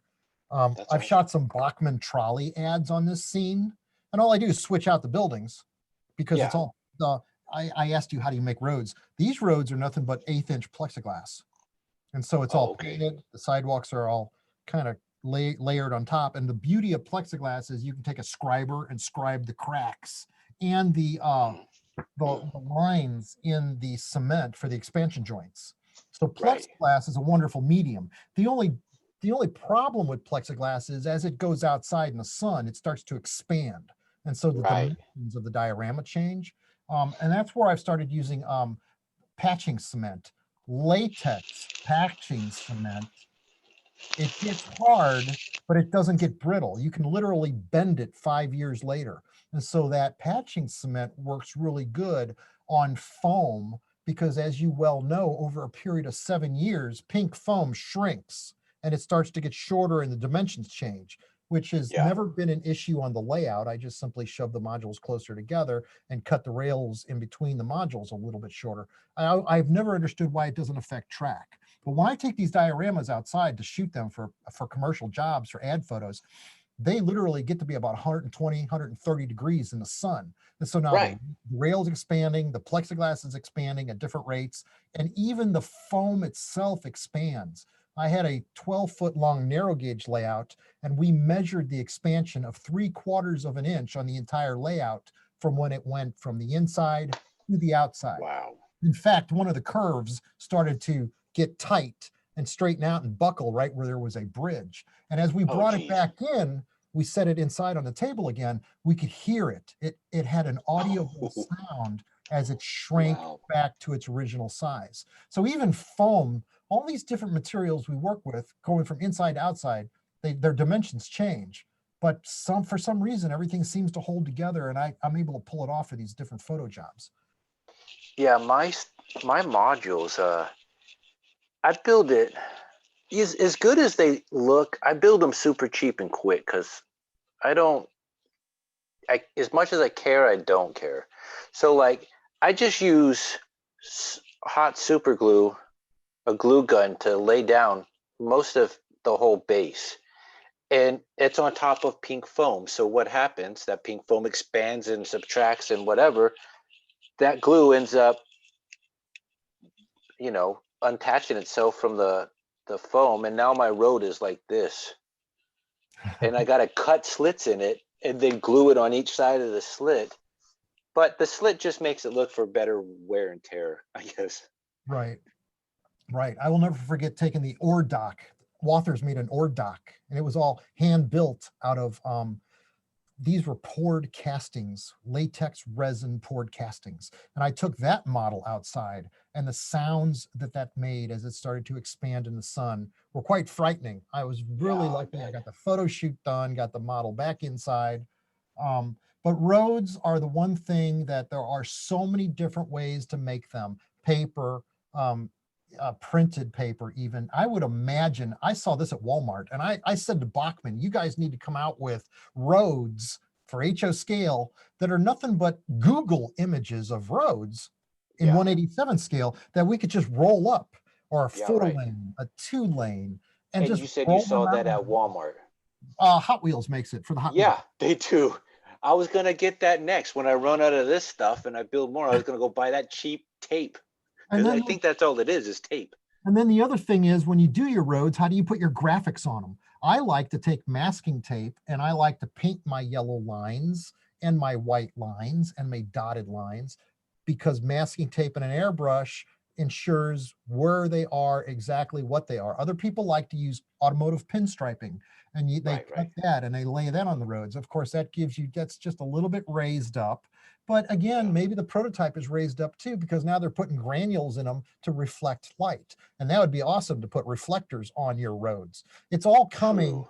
It's coming. I've got so many roads built on this layout in anticipation of an affordable, out of the box, go to the hobby shop, spend $99 and come home with, you know, a sedan you can drive or a truck Yeah. that you can drive. That it's doable. It's coming. I know it's coming. I Well, know it's think coming. about this for those reflectors. Think about if the certain way the light hits the layout is if the reflector lights up red on the wrong way. If Yeah. you're driving the wrong way on the road and it was red telling you you're on the wrong side of the street, buddy. Another thing that when you start talking about RC cars, a lot of the vehicles, the way we get them, the tires aren't exactly perfectly round. Oh no, definitely not. And that's another thing that I know Mike Buddy goes through and perfects is he takes his tires and he makes them so that when he rolls them on his layout, they roll smooth. He'll take Yeah. the hard cast wheels, and I do the same thing actually. That's why they've got upgradable rubber wheels. Dave Davis was very, very particular about tire tread because he Yeah. changed tires for a living. And so he said, oh no, it's got to be the right kind of tread for this type of truck, for that type of wheel. And he was extremely particular about getting the tire tread correct on his models. So we've all really working with each other and kind of playing trains together with each other. We've all pushed each other to be better because everybody's got a Oh, different definitely. skill set that lends Right. itself. Mike's got the weathering and the windshield. Dave's got the tires and the exactability. I am very particular about automobile color. James or Yeah. Gear is very particular about, wanting to light the headlights and get all that right. Right, right.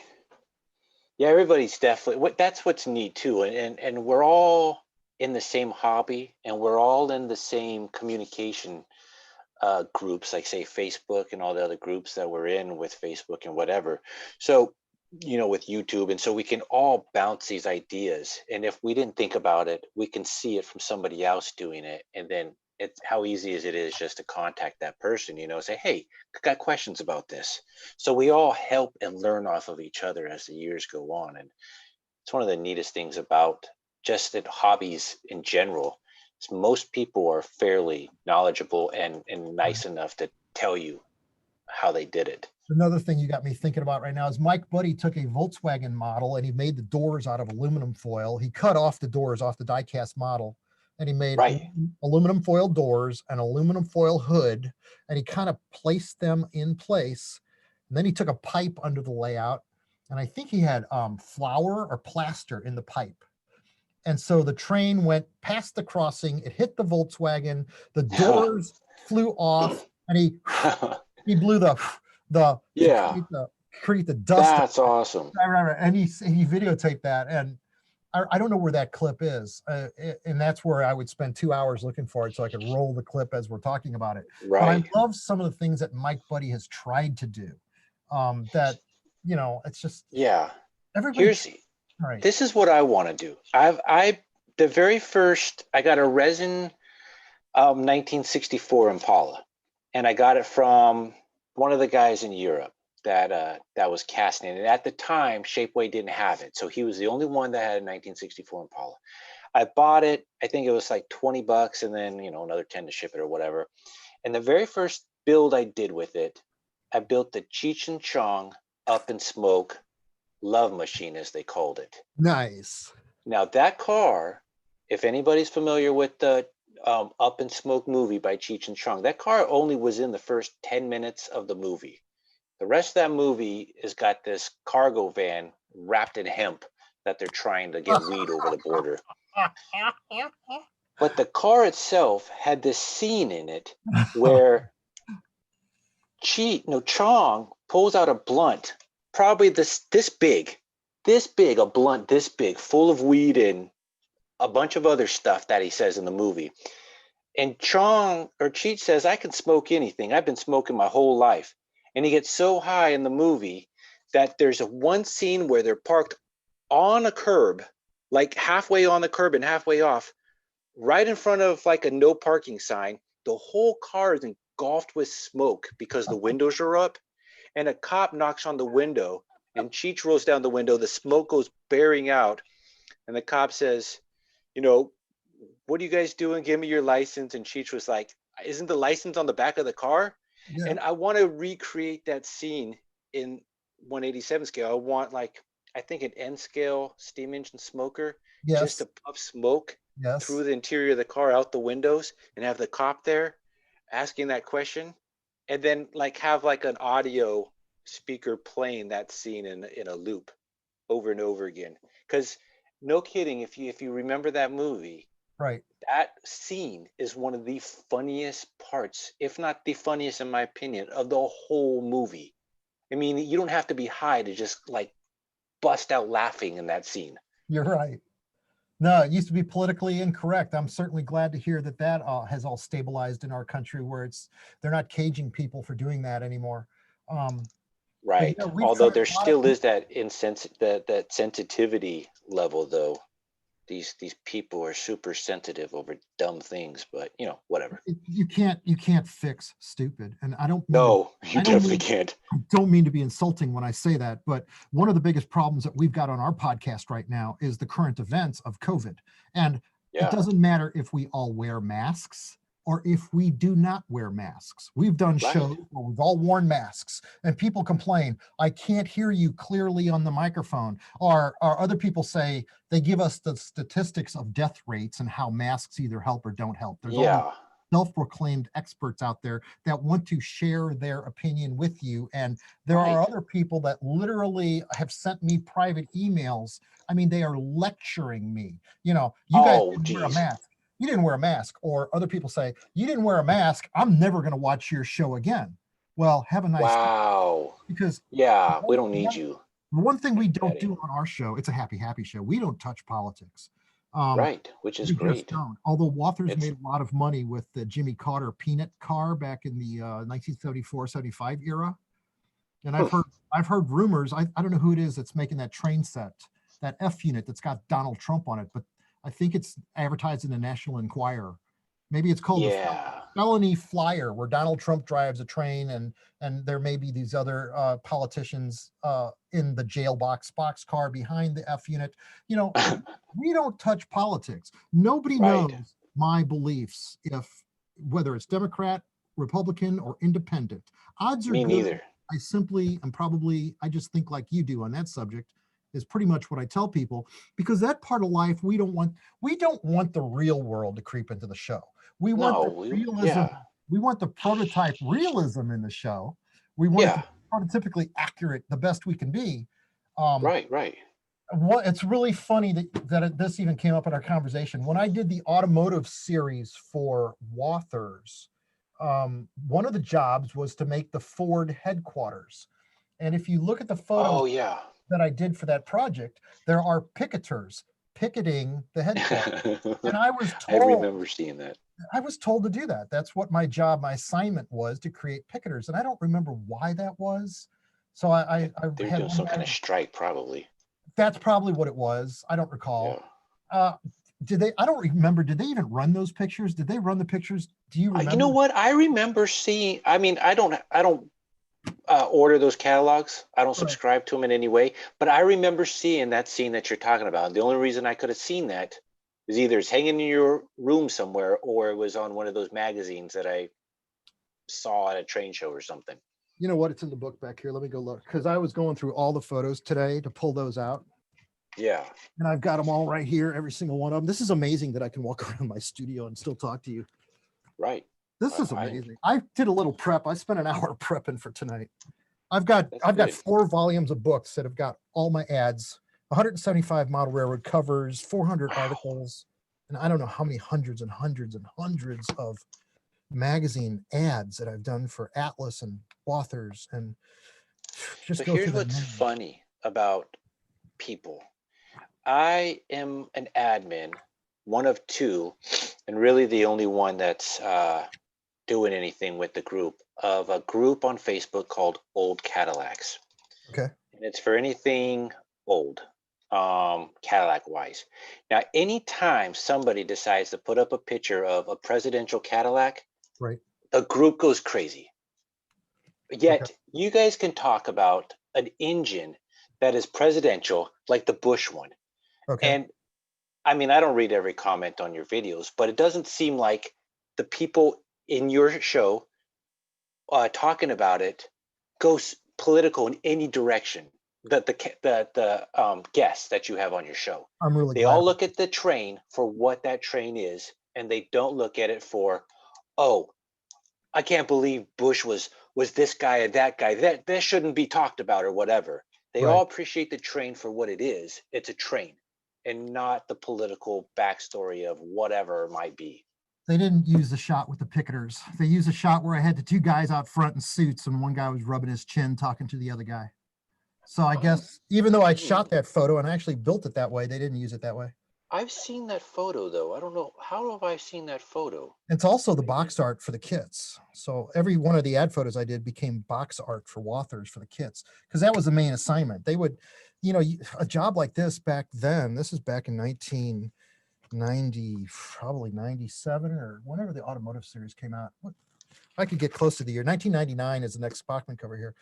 A project like that would pay about $7,000, but you're also spending 6 weeks working on it. And I don't know how much you got Right. to make to eat, but it's Yeah. just a matter of respect for one's time. Plus, you've got the expenses of all the scenery products that you're using out of your own shop to build it. So Right. Well, it might, that it definitely might, helps. it might sound like a lot of money, but in reality, after you figure cost, expenses, and time, Yeah. you're just making an average living.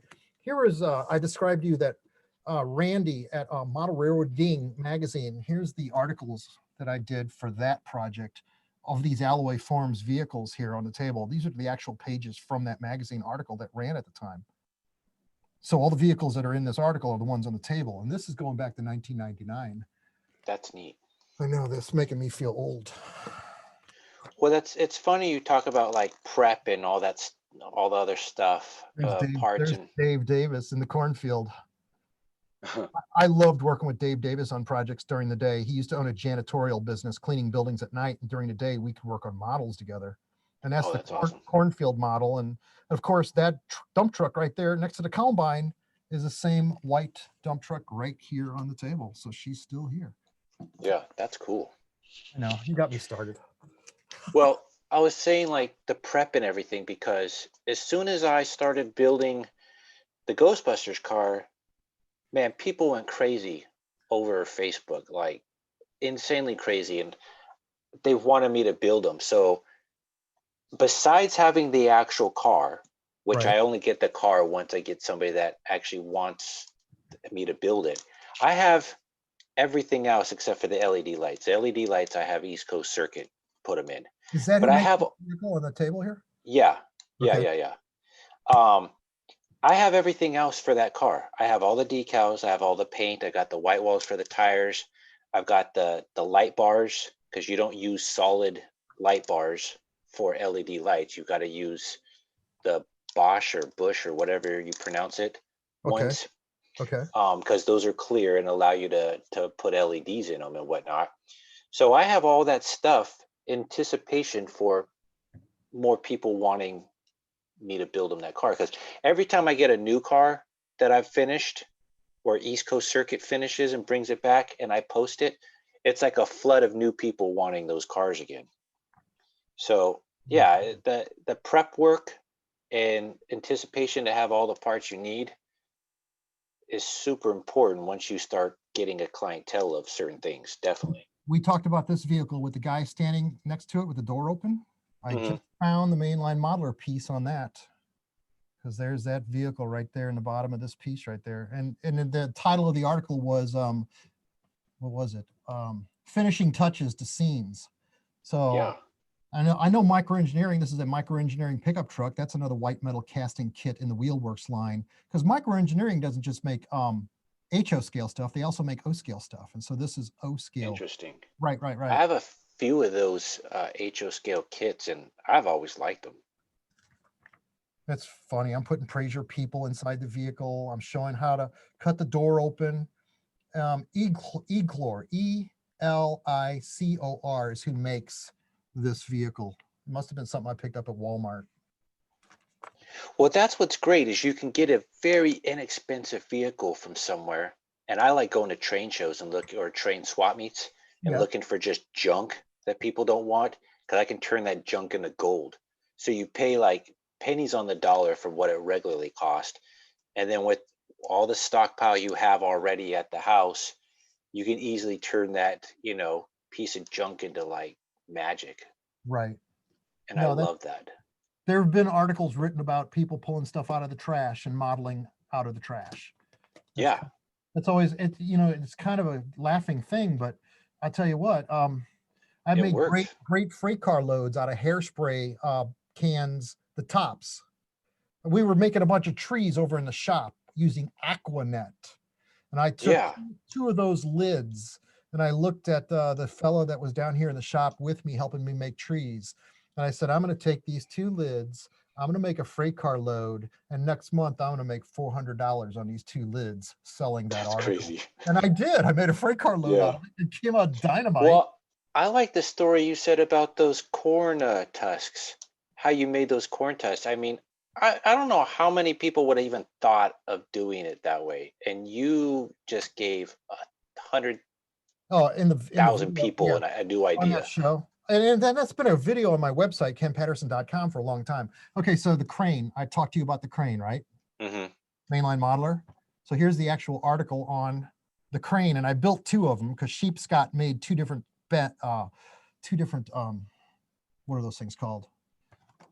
Yeah, those things. Those Yeah. those probably written in the article. Anyway, so the Keebri model got totally cut up. It got chopped, cut up, and I show how I built the parts to create the tracks and everything for the base of the model. And then, of course, to build those booms. That's what they're called. They're called booms. Yeah. Booms. And So I sandblasted those booms so that I could get paint to adhere to them. So here's a shot of me using a sandblaster tool in the shop. And then I got into my grandmother's jewelry box, found some of her old junk jewelry at the time, and used that to make the ball hook that hangs on the end of the boom. One of those fake pearls, painted red, made the Nice. perfect, right. And that's what you're talking about, getting into the scrap in the junk box, Yeah, right. to create just material that you need going on the fly. Right.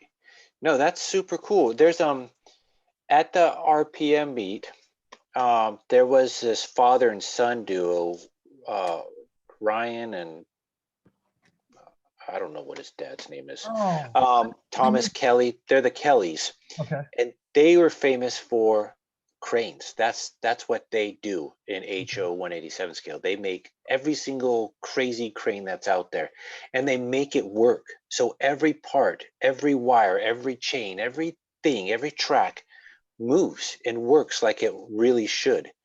And I had him on my podcast, the son, Ryan Kelly, and Right.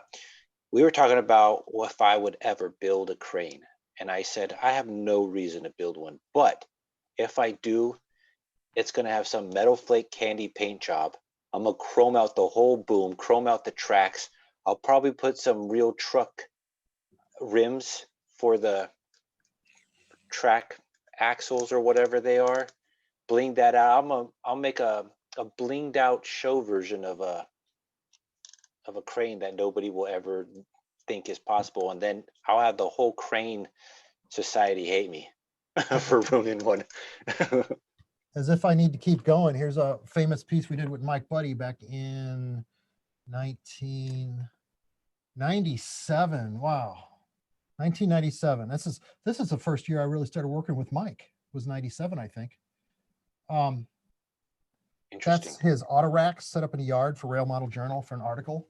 And the whole point of this article was he made the device that the vehicles would roll up on to get into the auto racks. So that's another whole part of the hobby. And he went all out on that because it's got a diesel motor on it, and it's got a transmission, and it's got the mechanism to raise and lower the ramp so it'll fit either a bi-level or tri-level auto rack. And this is just another example. This is the kind of stuff that we used to do before we had the podcast. But now that we got these shows that we can do, we can show this off. And this is back when Trident vehicles were very popular, the Trident vans. Yeah, right. I know. That was one of the first cool vans that came out that was scale. Well, and with a little bit of ingenuity and imagination, you can make those vans look really cool. Oh, yeah. Like hippie vans and then stoner vans with with the teardrop rear windows and heart-shaped windows in the quarter panels. You're describing the 60s and 70s, late 60s, right. early 70s, right? Put some mag wheels on them, lift up the back end and drop the front end. And then look what happened. Paint a dragon on the side. And look what happened in the 80s and 90s. They made their cars hop up and down. Yeah, the lowrider scene. That's all. That's what I'm all about. I love that scene. And there are people I love it. I've seen RC cars that do that. I've seen, who's a gentleman makes an HO scale car that actually does that? I don't know. It's only one guy though. And I talked to him. Oh, by the way, remember I couldn't remember Mike Tyson's name? That's Mike Tyson? Oh, Mike Tyson's the athlete. No, John Tyson. John Tyson. Oh, the guy who shrinks the big cars to little. Yeah. The other gentleman that brought the RC pickup truck on the layout. John Tyson, I remembered your name before the show was over. Thank God, I love you. But the fact is, speaking of, I'm trying to get him on my show, but he's a great guy. I would love him to be on our podcast. I would love him to come back to St. Louis and talk some more about RC cars and how they. I think he lives somewhere out that way. I don't think he's far from you guys, which is crazy. Somewhere out of Chicago, from what I understand, in Illinois somewhere. Oh, where are you? That's not very far from you guys. What North part Carolina. of the country? You're North Carolina. I'm 12 to 14 hours away from you. Okay, that's where my grandpa was born, in North Carolina. Yep. Yeah. North Carolina. And it's a great state, but I mean, not for this hobby and not for hobbies in general. Like all the best people seem to be in Texas or in your neck of the woods. There's a lot of modelers around where we live. Yeah. It's always, I've noticed that in the magazines that there were, Gary Hoover and the Utah Belt, Eric Bruman, all the train guys that are so famous in the magazines happen to all live around here. and that was kind of neat. Yeah. Um, Dude, Vic. Rick Mike Smith, brought me to Vic's house last year, and yes. I remember seeing a lot of pictures of his throughout my years of modeling. And I didn't think I'd ever meet him. He was like, not like a legend, but he's just like one of those people like you just don't think you're ever going to meet. Like he's so above everything else. Like he's beyond you. And I He's met just, him and I shook his hand. nobody is beyond you. Let's just get that straight right now. Well, He just does, lately, he does a lot more of what you do. And he he spent does. years and years and years building that city. I mean, Right. the city is only 3.5 feet wide, or maybe 3 feet deep, Yeah. Yeah. and It's not 12 feet wide. huge. And if you Yeah. spend 22 or 24 years building one scene, it's It's going to eventually, be the best. it's eventually, Well, right, right, I right. told him he went to that RPM show, I think on Saturday last year.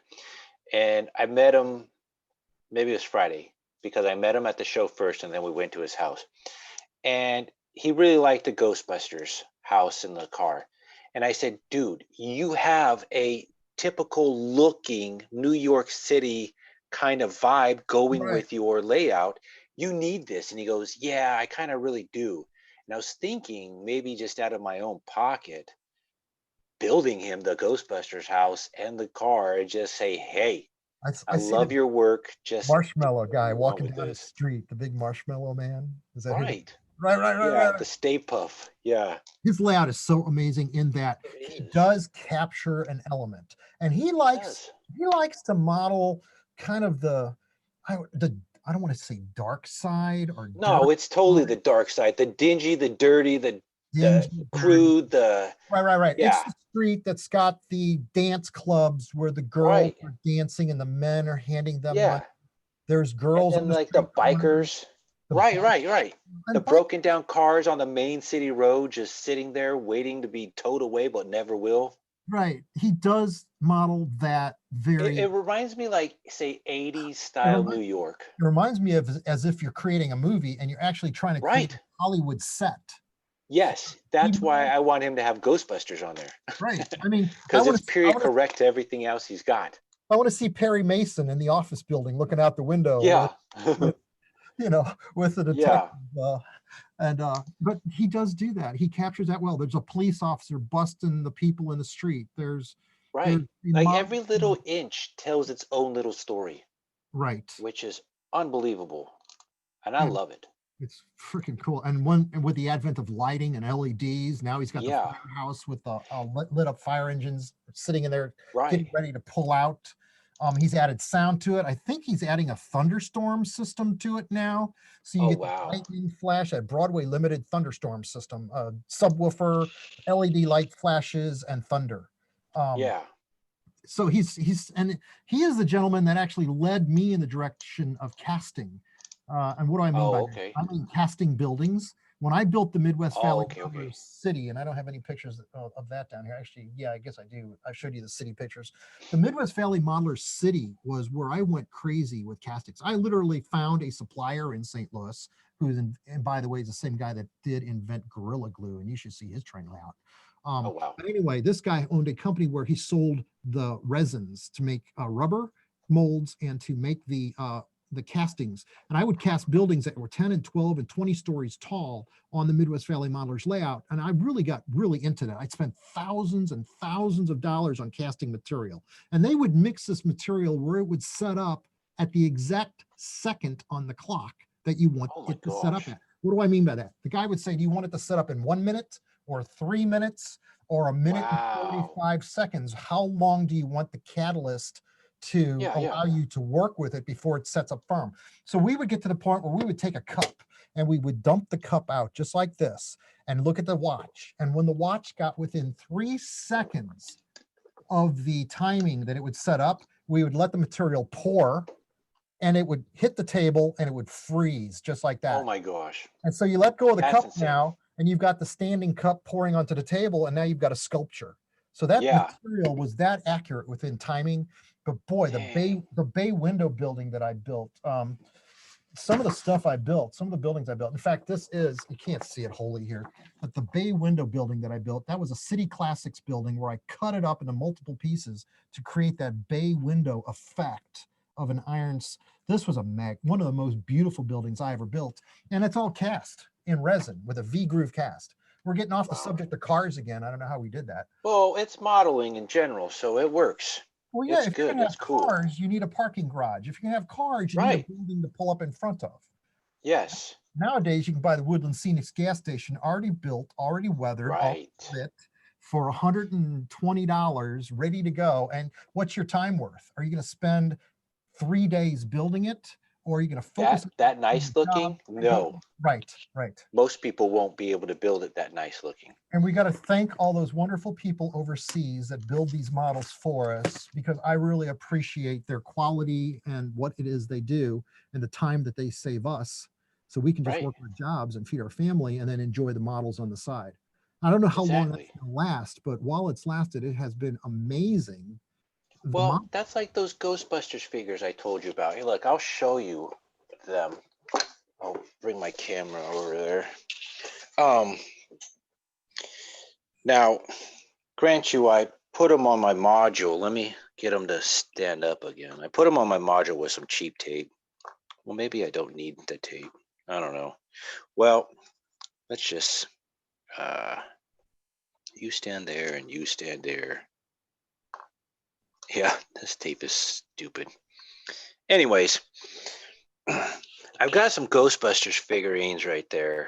Can you see them? Yeah. And a little guy right there. Yeah, and they're so detailed that they got the proton packs on their back. They've got the proton phasers in their hand. They've got goggles, and all this stuff is individually painted. And all the proton packs got this thin wire that goes to the phaser that they hold in their hand that connects to the pack.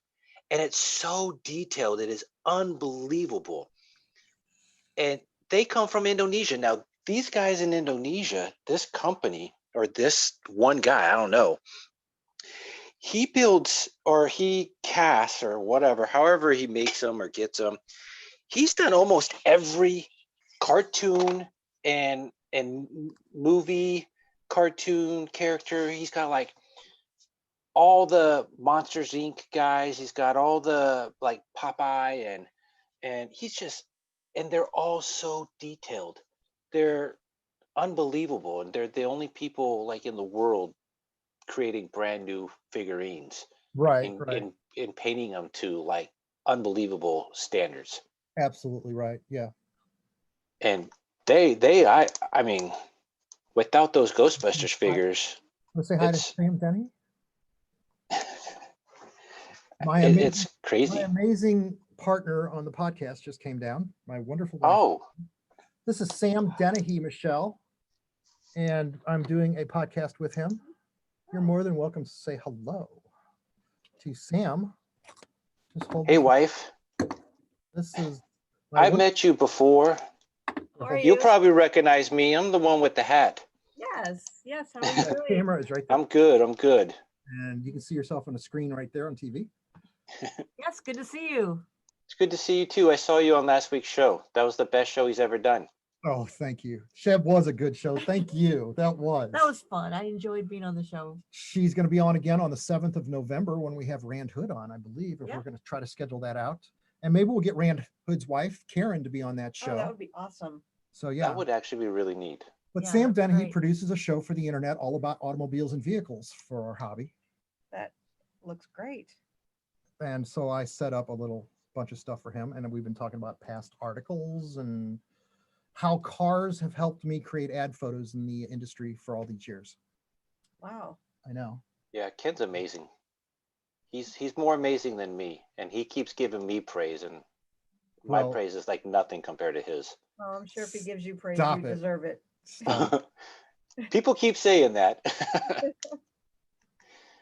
But So you know, you as a modeler, you never think your stuff is as good as maybe the person that's better than you or next to you. You think like your stuff is never that good. So, you know, it's that modeler's problem, I guess. as long as it makes people happy and we make people smile, and which we do, I mean, that's the reward. It just works.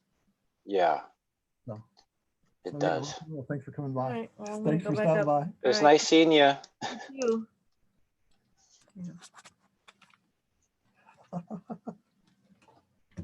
So I was going to grab a barge model off the layout because that's got the crane on it. And I'm going to do that right now while I am not lapel microphoned up.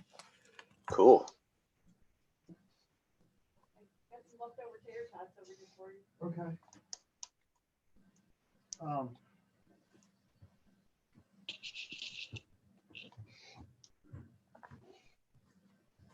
Oh, Lord. Yeah, so I was talking to Ken, like, I think it was, what's today, Friday, Monday, maybe? We're setting this whole thing up.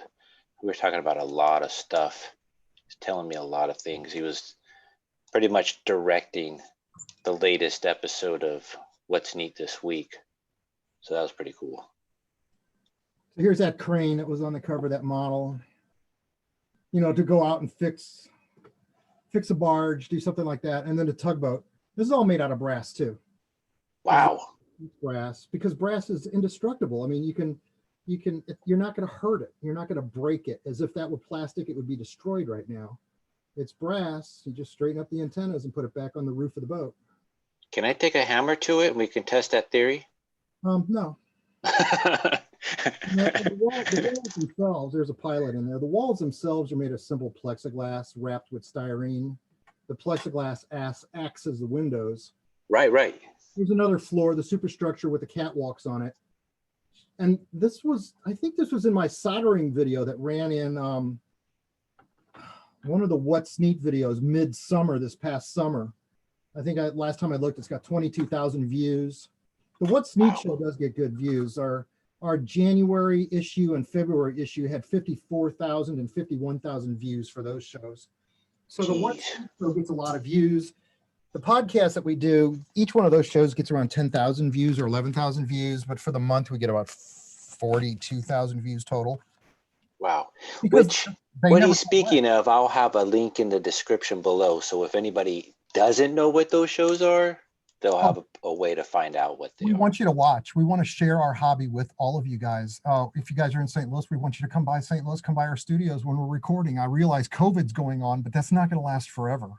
Eventually, it's going to not be here. Plus, St. Louis is going to have the National Model Railroad Association main trade show in 2022. So you can bet that show is going to happen. Yeah. And if for any reason COVID does last to even the middle of next year and everything still gets canceled, that show is going to be bigger than ever, the 2022 one. It's really cool to see all these models on the table. I even like it. This is neat. So question for you, Ken, that tugboat or whatever you call that boat, you keep that thing and unglued in pieces like that so you can take it apart? Yeah, because my plan was to eventually put light bulbs in it. And I was going to okay. The plan was to put grain of wheat light bulbs in it, but I never did. And I'm glad I didn't, because now we can put LEDs in it. Right. So I get it. Okay. That makes sense. The whole tugboat it's stacked. It's a bunch of stacked pieces. The base goes back to my days of making castings, because I only wanted to build one base. And so I cast this after I built the original. I cast it in rubber so I could pour it, because I figured I could make more than one tugboat, but I never did. Yeah. I was hoping to do that with the Ghostbusters cars, only make one, and that didn't happen. But it's one of my signature models on the layout, because the water scene that I model, and because I live out here on a river, on the Mississippi River, I see this stuff in my backyard every single day. And in fact, this is a boat owned by Lure Brothers, a construction company on the river, painted in the same paint scheme they painted theirs.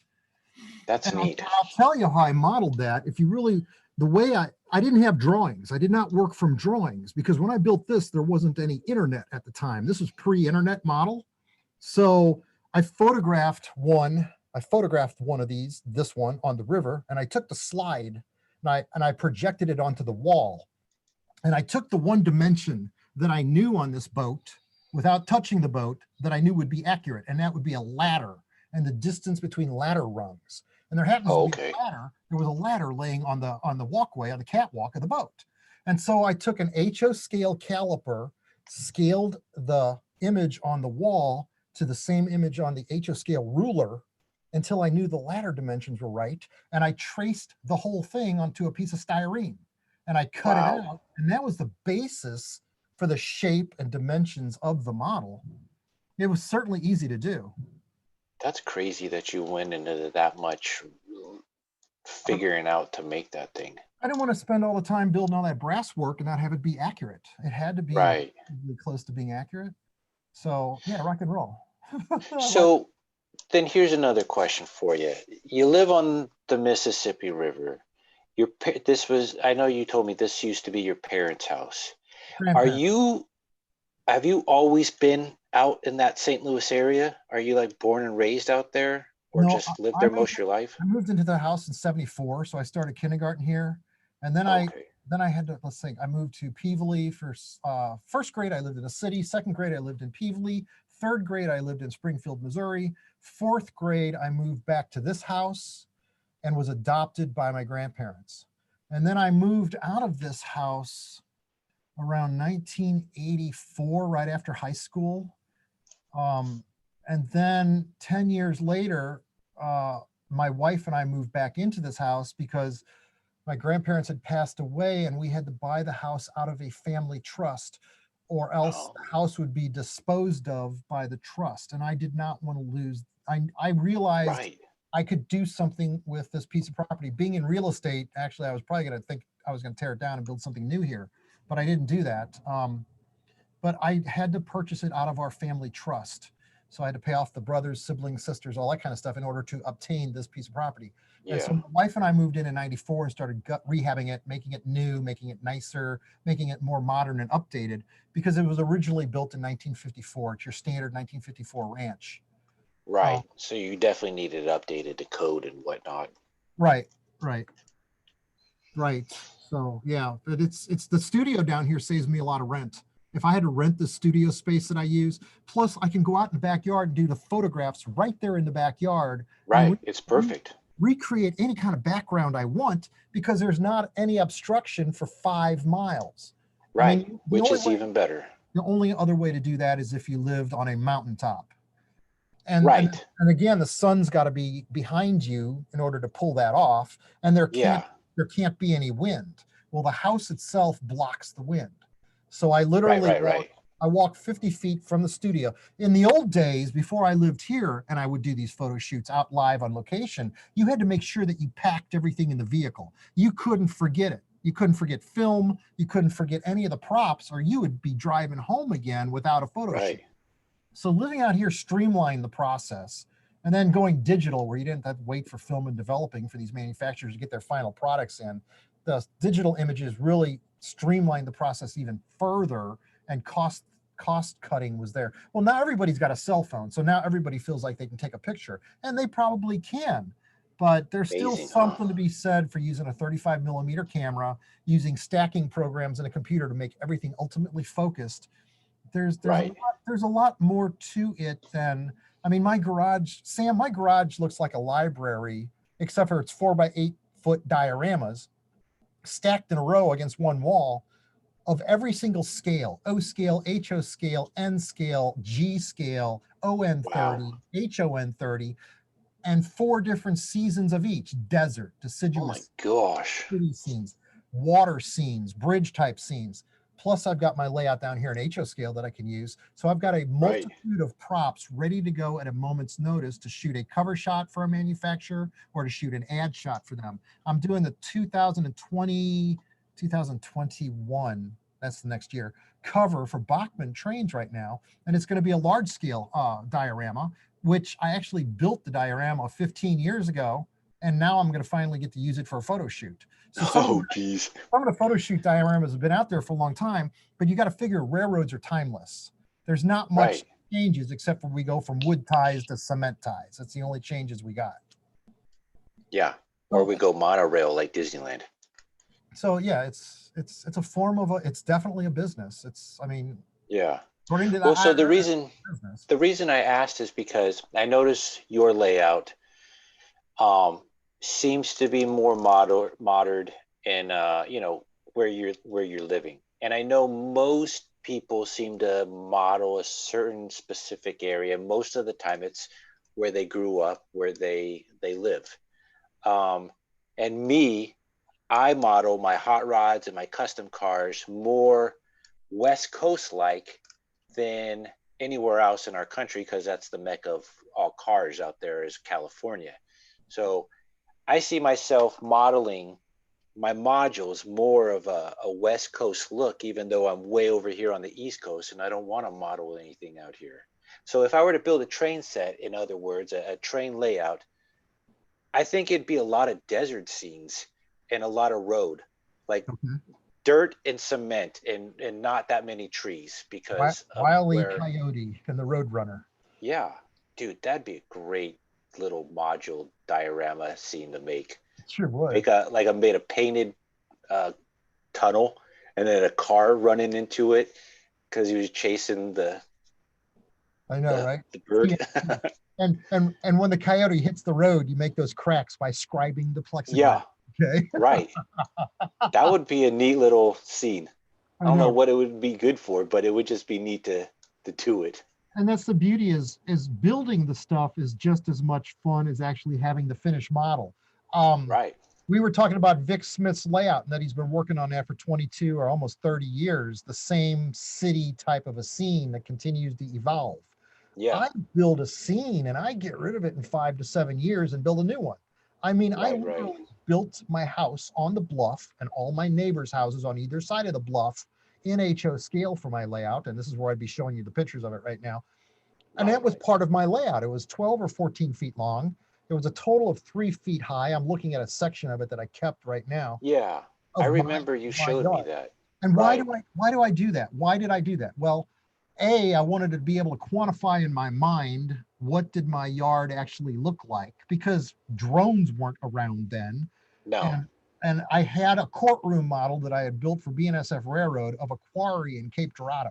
And the attorneys took me up in a helicopter and I called my wife, and this is before cell phones. I said, honey, when a helicopter flies by the house at 10:30 in the morning, that'll be me. So come out and wave. I want to take a picture of you. And sure enough, we were there Wow. at 10:30. I shot my house from the air from this helicopter on the way down to this job site. And I studied those pictures for weeks. And that's when I decided A, I was going to clear all the trees below the bluff, and B, I was Mhm. going to build a model of the property. So Yeah.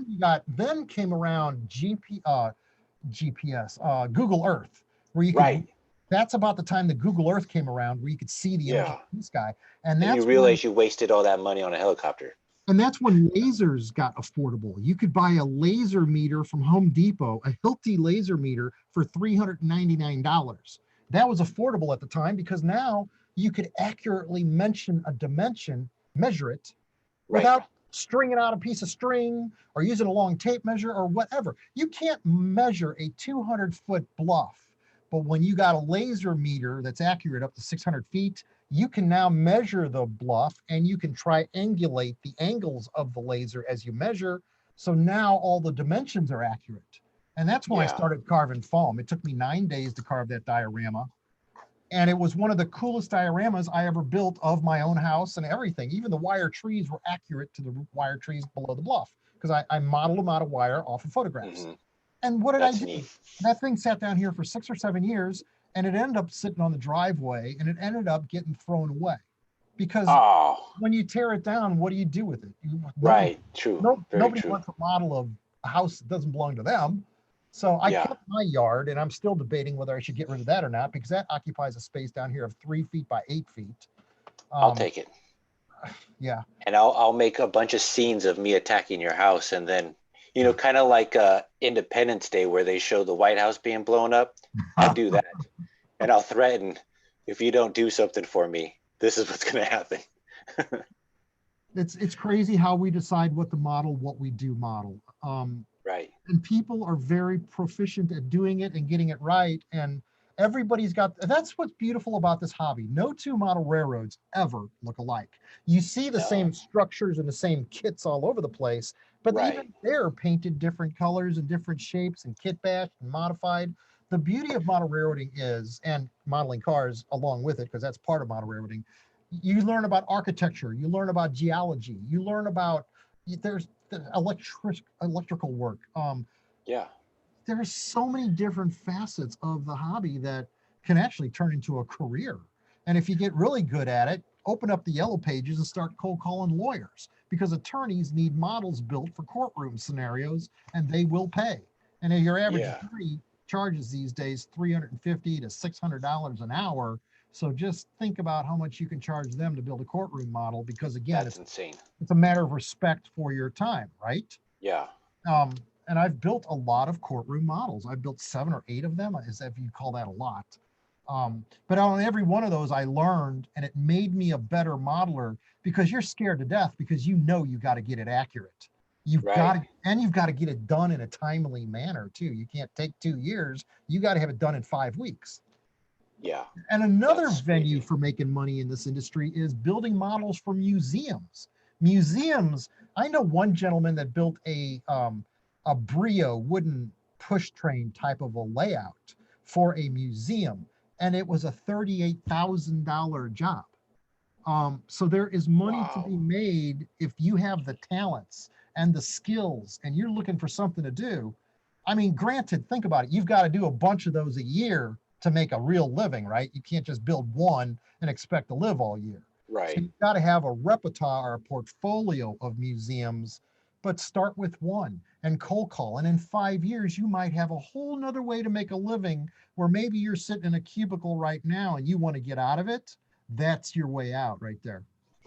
Yeah, it's having that knowledge and the skills, and even if you don't have the skills now, if you're modeling now, you can eventually, hopefully, get there, which Plus, is you've got great. you've got eBay. So if you know how to build a barge, or you know how to build an auto rack full of vehicles, or you know how to weather, if you know how to weather Right. stuff where it's absolutely exquisite and beautiful, some of the weathered boxcars on eBay go for hundreds of dollars.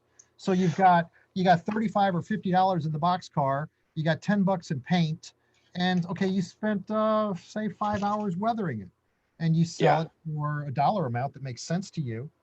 Now you've got a whole nother way to add some income to your hobby. Right. And granted, at that point now you're considered a business. You got to pay taxes on it, but also at that point you're able to write. And I'm not an accountant. I'm not suggesting you look this up with an accountant. But at that point, you can write off the models and the model building supplies off of Right. Yeah. to Because offset that was your a work income. expense. Yeah. Right. Now you're a businessman. Now you've created a business, and as long as you are within the tolerances of what the IRS requires for the dollar amount for a year to be in a business, you've got a viable business on the side, a second income, a whole nother Yeah. schedule that you got to file every year. And My second income's this big, but it's there. I know, right? I mean, the most expensive thing I've sold in this hobby is those Ghostbusters cars. So I don't have a huge clientele, but I still have one. I'm gonna build a university on my layout, and I'm gonna start giving out doctorate degrees, honorary doctorate degrees to some of these modelers in our industry that are such good modelers. You now have a doctorate degree from In Patterson Patterson. University. Yeah. I mean, we got a little bragging rights. I will say this: our show won the What's Neat This Week show. Got this little award from James Wright. Voted. This was That's cool. 2018. Well, it says here it's backwards. The People's Choice Awards for the best video podcast. Um, this was Did by it vote. help that you were the only video podcast, or No, there I'm were just other kidding. ones. There was like 4 others on the list. Well, Um, yours is the best though. it was God. It was. I don't want to say it was embarrassing, but it almost made me cry at how many the compliments that we had. The votes, we had 98 votes, and they were all public out there. The people Yeah. voting. What's neat? We love what's neat. We love what you Right. guys do for the hobby. It was so wonderful. It's felt so neat to get this. It's almost as good as getting the Pinewood Derby Award in Boy Scouts. It was really cool. Yeah. Well, it is cool. I mean, I listen to a lot of podcasts because while I'm working, uh, I'm not in the office. I get to stay home. So I don't have a TV in my little office room. We turned my hobby room into our work office. Right. And so while I'm working, I don't have a TV in here, and I just turn my phone on and I start listening to podcasts in the background. And there isn't a lot of people or a lot of podcasts in general that do what you're doing. I mean, a lot of podcasts is all talking. They're not really showing anybody. It's kind of like my podcast where it's just a one-on-one interview with somebody, or maybe a one-on-two interview with somebody, and they're just talking. They're not showing anything. There's definitely not B-roll of a lot of stuff like you do. You bring an extra element that makes your podcast stand out. I try really And hard. oh, I know. I remember Every you time telling me how long of editing you had. sometimes it takes 2 days to edit a show.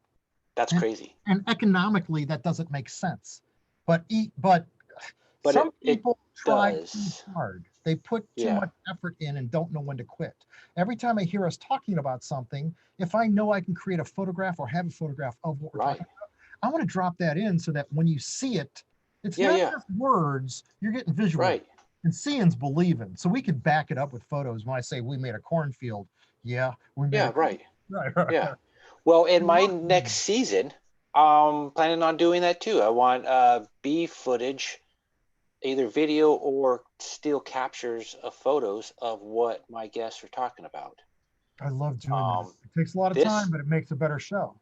right. This season was more of a test to see if I could even do it, and it's so basic that my editing process is none. So whatever Zoom says recorded is getting uploaded straight to YouTube in the next couple of weeks or whatever, when your turn is next on my list of guests, you And know? that's why when you do a live show, you've got to be on your absolute best behavior too. Thank God I Yeah. do a show Well, that's you, pre-recorded because I can edit out anything bad that might happen. right. Somebody says the wrong thing. And it's Yeah. really hard to stay politically correct for 30 minutes straight sometimes. Right. Although I Well, think we've done a good job here tonight. I don't think either one of us have broken any rules. There will no be major people that rules. complain about me vaping, but my No, nobody's going to wife got me complain. to quit smoking cigarettes, and I'm really thankful that I did because I don't stink up the house anymore. I And my mean, if anybody was watching, most people already know I've got one of these beside me most of the time, and I quit doing that too. That was creating way too much drama in my life. But I'm still drinking caffeine, so yeah. well, this is the wine cooler beer, so it's nothing.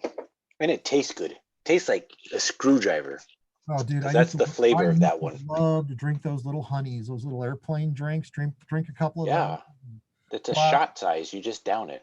it was getting in the way of my production's timing. I wasn't getting as much work done, and I'm glad I gave that up for more work. Well, so that bottle is like the only one I'll drink the whole night, and that's the only one I've drunk the whole day. I just do it for. I drink soda all the time, and Right. it gets me away from soda. But Right. this stupid bottle will last me like an hour or two or three. I drink slow. I drink so slow that thing goes flat, and it's not supposed to taste good, but I'll just keep drinking it. Nothing wrong with that, dude. Whatever So there's makes no way ever I'm getting drunk off of those because I drink it too slow. But yeah, that's why this podcast of mine is so relaxed and easy, because I don't have any rules. As long as, and then even the few people that did get political, I slowly try to steer them back to the topic that we're on. So even if it does, it's not like I'm going to edit it out and be like, well, that didn't happen. right. Because then kind of, if I did edit it out, then the person that interviewed goes, oh, I had an important story I wanted to tell and you screwed it up, even though it wasn't part of the topic. I don't want anybody to say anything. Absolutely. And I don't get very many comments on any of my videos, if I get any comment on the video. So I don't see anybody caring. I get the views. I just don't get people replying to the video saying, hey, good podcast.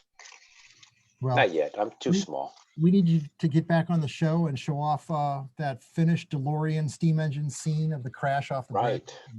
Right. and the Well, different projects. Plus, we will probably, maybe, and we can't say for sure, but maybe by August, we will have the RPM meet here in St. Louis successfully this coming up summer.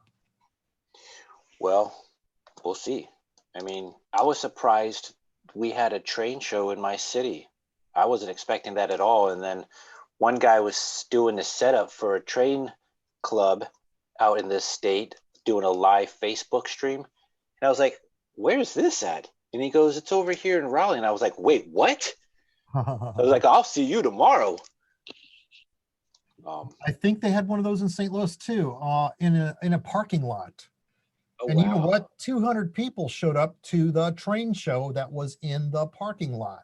Interesting. And it was a bunch of guys with pickup trucks opening up their tailgate with Lionel, used HO scale stuff, maybe some new models. There might have been a hobby shop guy that usually does. Look, the train show industry has taken a hit. Oh, definitely. The one gentleman that sells garments for us and advertises on our show, he's out a lot of money this past 9, 10, 12 calendar months now of COVID. Wow. You've got to figure the gentleman that put on the Great American Train Show, where they were doing 2 conventions every week at 2 different places in the country, every weekend for 50 something weeks during the year. They're not liking it right now. You know, the NRA show was cut off, the RPM meet was cut off, the narrow gauge meet was cut off, the O scale meet. There isn't any groups where multiple groups of people are getting together like that. But to see the train show, tailgate show, swap meet, flea market, whatever you want to call it, at a parking lot with a breath of fresh air. And everybody was wearing masks in the parking lot. Which is the most important thing. Like, I think you could still get a small gathering, even though 200 isn't small, but it's much smaller than 2,000. And as long as you're being responsible, you're wearing what you're supposed to wear, you're trying to be as safe as possible with still having that big of a gathering, you should be relatively okay. You know, you may not be 100% obviously, but you're a lot more safer than if nobody was wearing a mask and you were just all coughing on each other the whole day. And rock and roll, I personally don't know anybody that's gotten sick. I've heard a lot of stories about folks that have friends that have gotten sick. Right. Of course, we know Neil Blazugaloff, one of the past editors of Model Railroad magazine, passed away about 2 months ago from it. So it's real, and it's not getting any better now. But, you know, we're all going to die someday. And again, 480,000 people die a year in this country, evidently from cigarette smoking, which doesn't bode good for what I'm doing here. But on the other hand, 7,800 people die every day in this country from something. Right. Okay? And I've heard. So we are all going to die. It's just how. Right. And I've heard another statistic of something like 9,000 babies are born every day in this country. So I heard something like that too. That's crazy. I know. I guess it's not crazy, but I asked Siri on my phone. I think that's how I got the number. I asked Siri. Wow. I mean, the statistics on life and death are just crazy in general. And I heard, no kidding, so I think a month into the COVID, so say April or June or something, my local news channel gave a statistic on people that were out of work and all this other stuff. And one of the categories was hobbies, just hobbies in general. Hobbies rose 400%. Oh, it's been Christmas. It's been Christmas for 9 months. It's been Christmas. Right. And they can't keep up with packaging, and they're hard pressed to keep up right now with shipping.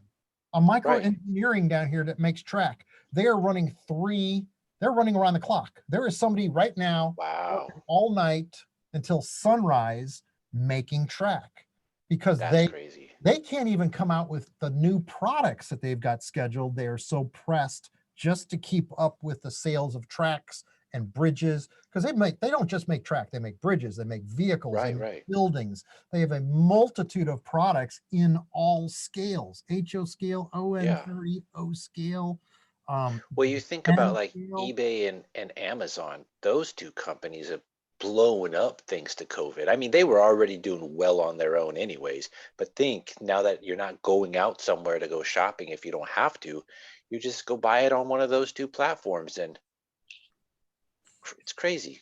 and one of the things that's kind of hampered this for the manufacturers in our industry that are having things made in China is that a lot of the factories in China that are making models have actually Hmm. put more of their production into PPE, because PPE masks and the different things that are necessary, that is big money as well. Oh And that's yeah. their market is worldwide. And so Right, right. actually, I've heard one manufacturer just tell me within the past 10 calendar days that some of their production was put aside because the company in China was contracted to make whatever protective equipment they were making. That's So crazy. there's all kinds of shuffling going on, but look at the stock market. The stock market is almost breaking 30,000. Gold prices are almost $2,000 an ounce. Right. While we see the folks suffering, there's also another group of people that are prospering, Oh which, yeah. that's, and thank Yeah, good. it's going either completely downwards or completely upwards. There's very little middle because it's the directions are so like crazy. I know. And Because all you we think can, about how many people are still out of work and losing, like not even losing jobs. They haven't had jobs in months now. So what possible things are they losing is just astronomical. Yet the people that do work and can get money are just spending it like crazy because they have so much extra that they're not wasting on gas or vehicle maintenance or other stupid things or eating out at work every day. So they're wasting it, not wasting, but they're spending it on all this other stuff like hobbies and whatnot. right. And all those high rise buildings on the Midwest Valley Modeler City, those buildings right now, those office buildings, they're going to be vacant because Right. people are working at home. And these Yeah. companies have discovered that that works, that they don't need Right. to rent the commercial office space anymore on the layout, that now everybody's working at home on the layout. So Yeah. that's also a whole nother change that's been discovered. That was slowly, incrementally starting to happen due to the internet anyway. But Hmm. boom, COVID hit. Look at Zoom. Right. We're using Zoom right now. Yeah. I use Skype for recording our show because it's a Right. great way, and we're going back to that now because I can't have people in the basement anymore. St. Louis County is shut down, where we're Yeah. not allowed either 6 people or 10 people in a group at a time anymore. So that I means just the our shows have to news start going back on the internet.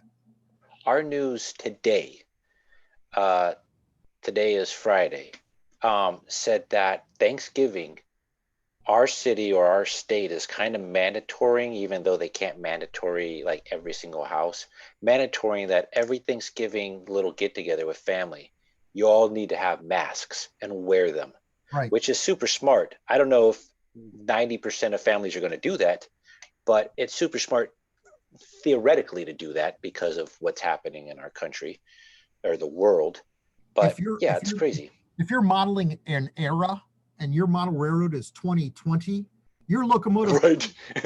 your praise your people in the locomotive are wearing masks. The If locomotive, you even have people, because they're just going to be in buildings or houses, not outside. Your layout's going to be empty of cars just being parked in the driveways of homes. right? Your business buildings are going to look like The Walking Dead.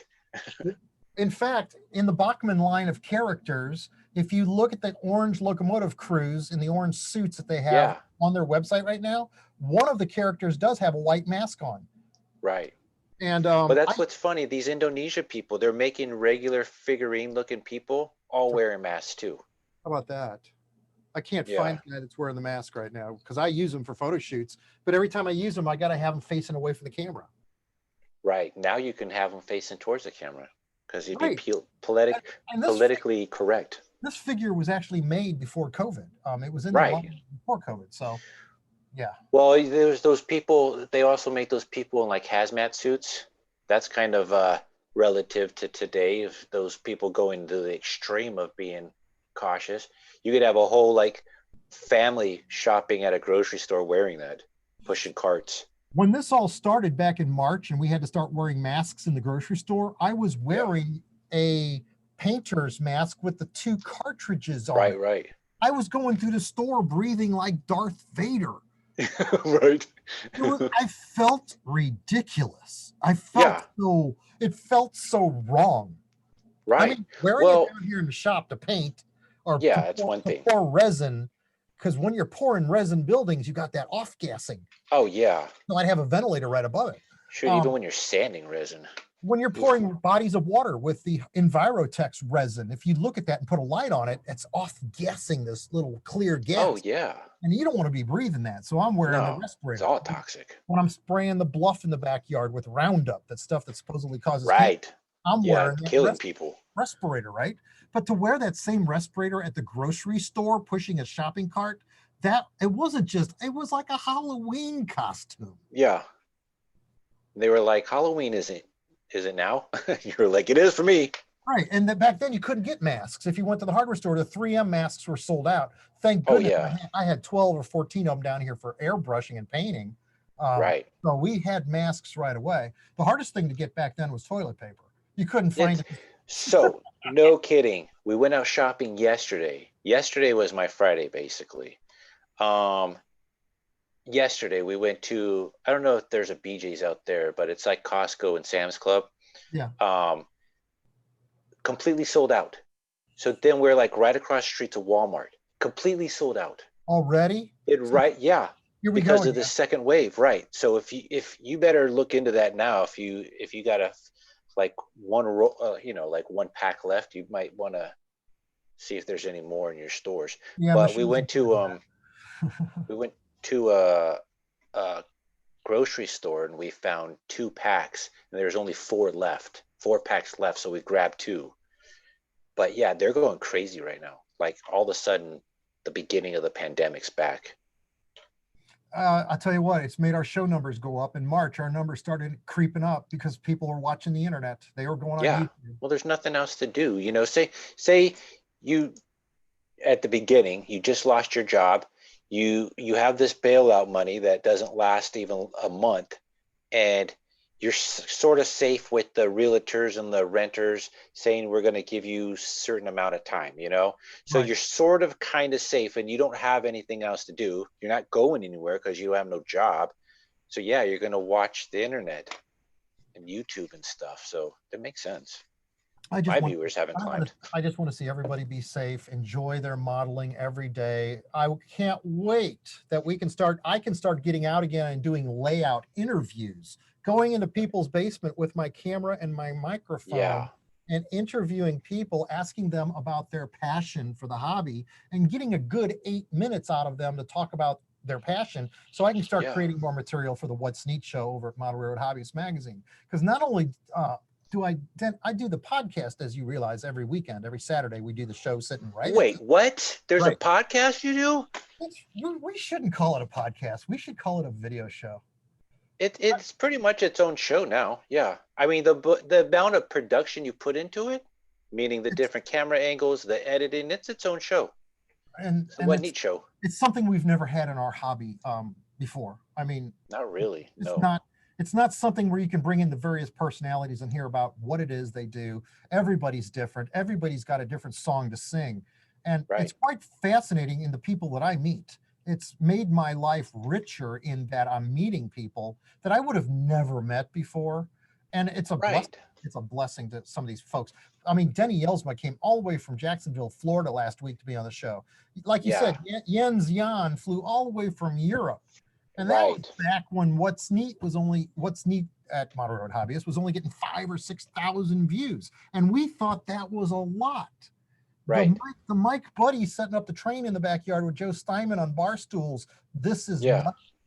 The video is called This Is Nuts on YouTube. That's got over 650,000 views. Now that's competing with Luke Towan, who is by far the most popular model railroad scenery builder on YouTube, where his videos get about 1.5 million views, and he's down in Australia. I don't know. Yeah, I've subscribed to him. I don't know how he gets that many views. I would love to find out what his secret is. Because if we get that many views, now we're competing directly with the magazines for income, for sponsorship. And then we can buy even better cameras, more microphones, and have a Yeah, travel budget to go around the country once which this would be COVID's awesome. over to start doing interviews around the country. Um, Yeah. I'm not going to quit doing this. I got to do this until at least I'm 70 because I'm not going to retire anytime soon. Just short of dropping dead, we're going to keep doing this show as long as there's an audience to watch it. And I think it's going to keep going. But we do the what's It neat definitely first, will. and then I do the what. Whether Go ahead. Yeah, whether whatever platform it ends up going to, like I know there's a lot of like say gamer groups and whatnot. They stop going to YouTube for whatever reason. They're doing Twitch or whatever.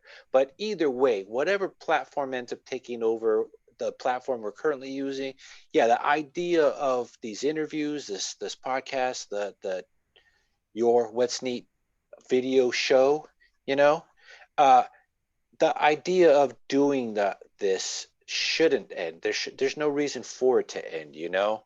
And even though we're doing it like this, where I can't be in your studio, you can't be in my room. I wish you were down here right now because you know what? Dude, so First, do I. I would be drinking a soda while you're drinking your cooler, and Right. we'd be running a train right now. I think Yeah, we'd be doing something. be cool.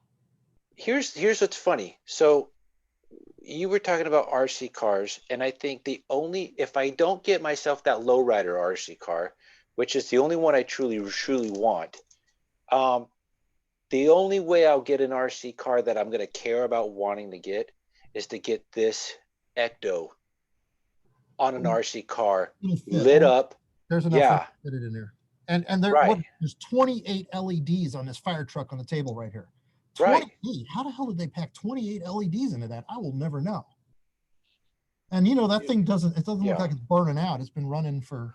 No, these are all day long, all night long LEDs. But there's definitely room in here to get a European servo, a Yeah, steering mechanism in the front, and to put a motor and to put a gearbox. That'll all fit in here. You might have to right. black out the windows. Now, if Yeah, yeah. Take out the interior and just yeah, you start putting in lights and things like that, I know this right. outfit does it. In fact, they did your Ectomobile for you, the same outfit. Yeah, What's it called? East Coast Circuit. East Coast Circuits did your ambulance Ghostbusters for Right. you.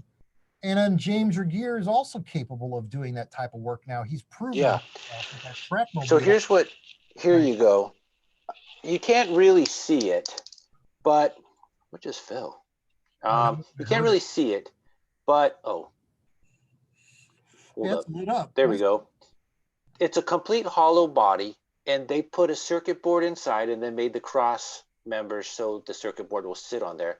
But the whole interior is either filled with just the super smallest wiring for the LED lights, but possibly has plenty of room for all the gearing mechanism stuff, you right? know? But yeah, That's there you go. cool. Yeah, Yeah. baby. I love it. Yeah, so check it out. It's got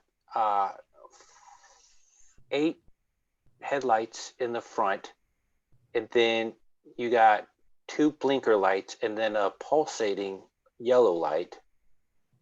Oh, shut off. Dude, there's And a then, lot of lights on that. yeah, and then you got a light bar on top with spotlights. You got another light bar on top of the other light bar that has blinking lights that pulsate on each side. You got that rotating gumball light. Yep. And then on the back, you got a light bar on top with the spotlights and then the directional lights that go like this. Right. And then that tail lights, they lit up the tail lights. I don't know. You know what? Maybe this will help. Does that help? That's awesome. Yeah. That's an awesome So model. So all the guys over, are building models right now because that's probably what you're doing. You're listening to the show and you're working at your workbench and you're working on right. your models. You actually have to look up to see this because this is Yes. right. Yeah. So I counted, there's over 40. I think there's 41 or 42, maybe 43 LEDs in this one car. Okay. So yeah, it's amazing. I love it. This is my most favorite model that they made for me. And it's a one of one. I'm never building this one again. Nobody else, unless they build it themselves, is going to have this version of the Ecto. Because this is from the second movie. This is Ghostbusters 2. I bet you could sell that for $1,000. I bet you can get $1,000 for that. Being that it's a one of one, I probably could. I'm not going to, but I probably could. We sold a boxcar for $1,000 on the show. Granted, it was weathered by the most famous George Celios, but we sold that and donated the proceeds to a museum that was out in Colorado. That's awesome. And we could not believe it because it was a $5.95 AccuRail boxcar. But again, it was weathered by one of the model railroad gods, so to speak. And I mean, the guy is a prolific modeler. You think you love Vic Smith's city. This is the gentleman that built the Franklin South Manchester layout, which is a city of 1930. And it is absolutely magnificent. And you know, that goes back to the days of John Allen, who was such a famous model railroader in the 60s. In fact, he was one of the gentlemen that I patterned my desire to do ad photography for the industry, because back then he was doing ad photography for the early manufacturers in the 50s and the 60s, and he was trying new things. This is a gentleman that lived out in California. I'm trying to remember the name of the town out in California, the one with the great big aquarium out there. I actually drove by and photographed his house. So right now, if we were shooting B-roll, I'd be pulling out that slide, scanning There's a lot of aquariums. San Diego has an aquarium. San Francisco has an aquarium. They're all big. I can't to save my life at the moment. I know I can remember John Tyson's name right now, but I can't remember. Right.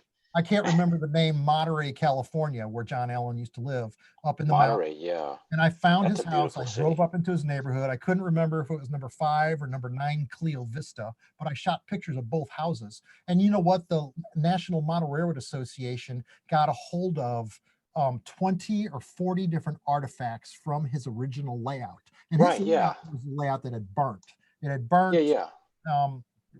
Just about a week after John Allen passed away, his layout caught fire. The furnace in the basement started a fire and burnt the layout. So they had these 40 different artifacts, like a melted brass engine or a plastic engine, and boxcars and tank cars and spikes and railroad ties, different things like that.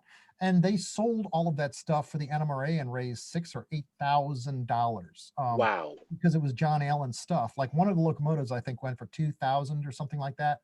I'm not sure the actual numbers. You could probably find it at nmra.org at their website.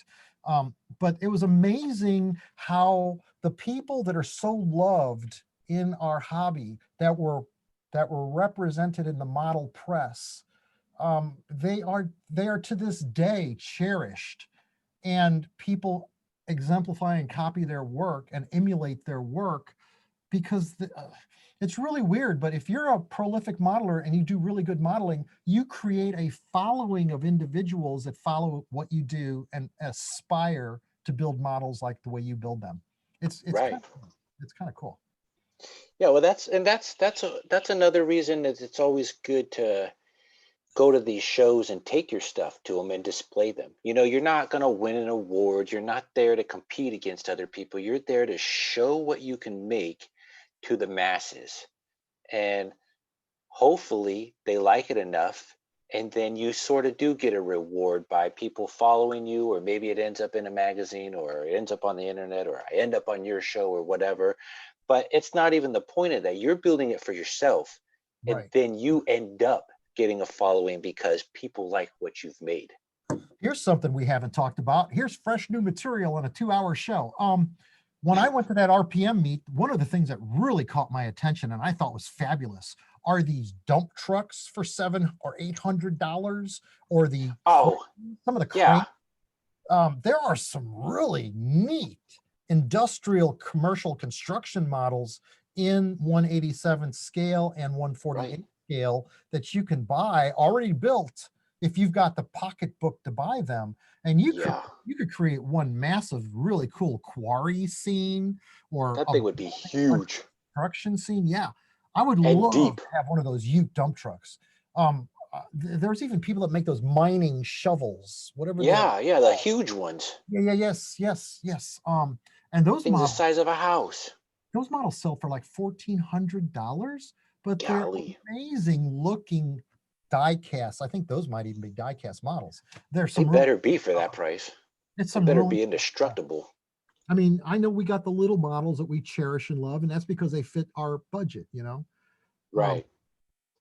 I'm just so glad I got a model of my truck. I mean, can I drive it? I want to play with my cars now because You I've need got to all get these. a figurine of you sitting inside of it. Okay. Wow, listen to I that. don't know how you're gonna model your glasses, your two sets of glasses on your head, but you gotta get a figurine of You you know, in. people question me about that. And why do I do that? I got these glasses on right now so I can see you on the computer screen right in front of me. I've got Right. the computer screen here. I can see you up close, but I can't see nothing far away. And I know maybe I should go to the eye doctor and get a pair of, what do they call the glasses that you can see both with? Yeah. I had a Like pair like reading that. glasses. Right, They're right. like reading glasses or I didn't something. like those, and maybe I should try contacts. And I did not come up with the show logo, that logo with the two sets of glasses. Somebody else, uh, Derek Sampson, I think, or I'm going to get the name wrong. Here I go again. But they're The guy that made it, that's who made it, that guy. one of the viewers of the show made the logo for us, and Joshua kind of was in charge of that. We had actually 3 different people creating different logos for the show. And Oh, Joshua that's cool. loved the Mopac Buzzsaw, which is Missouri Pacific Buzzsaw, with my image wearing the glasses. And, you know, it may or may not be embarrassing to see yourself as a logo, but um, we're selling a lot of baseball caps and a lot of jackets with that logo on it. So, Right.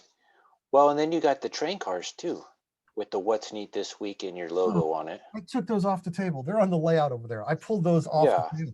I know this But table, I got to get this all cleaned up by tomorrow to do the show. right. It'd be fun to Here's do. what's funny. So I only see that train car because I don't have a train layout as a diorama piece. I'm gonna have my Dukes of Hazzard car flying through that I'm going to go get a box boxcar. car so that they can see what we're Yeah. talking about. I'm going to go get Right. one. I'm getting a box car. I'm going to go get one. I know I said I had 20 feet of cable. But that's a little further away, maybe. No, I got these other tables with all this stuff on them. Just go get the boxcar. Okay. You're good. I'm going to go get the box car. I can do this. What's the Can worst? do this. I'm going to do this. There's a reason why I've got all these cables. I know what we need is wireless microphones next. That is the next step, Ken. You know, you could do wireless, right? You could do wireless. I could just take this earpiece out of my head and be wireless, but There's our some show people say they table. can't hear me as good. There's the What's Neat logo everybody's probably asking about. And this is made of metal. A gentleman made this for us and sent it to us. It's laser cut out of metal. It's very heavy. So yeah, here's the What's Neat boxcars. We've got them in different shades and different colors. Now I can remember who made these. These are made by a gentleman named Derek Sampson at I believe it's called usatrains.com. And he made these different paint schemes, different types of freight cars for us, promoting our show. Are you getting all this? You still got sound? Yeah, we got it. And then here's the very first one he made, the one in black. And these are always on the show table. Yeah, I want to get a black one. ValueTrainsUSA.com. I just remembered it. That's the name of the company. And then here's one that a gentleman that makes tattoos out in Arizona weathered up for us. And it's actually kind of cool how he weathered this. Each side is weathered differently. One's faded on this side. So yeah, rock and roll. Yeah, I'm gonna get one of those. The Dukes of Hazzard car is The gonna layout drive. room. It's gonna jump through it. Over there is the model of the house I was trying to describe. I don't know if you can see this because I'm not looking at the monitor right now. Yeah, we can see it.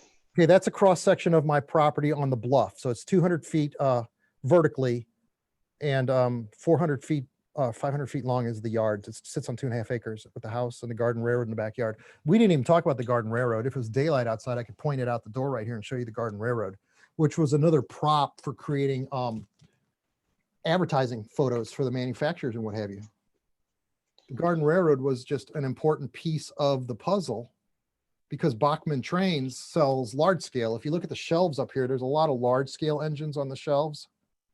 And again, a lot of these models don't have motors in them. They don't run. They're just props for doing photography. I like them that way.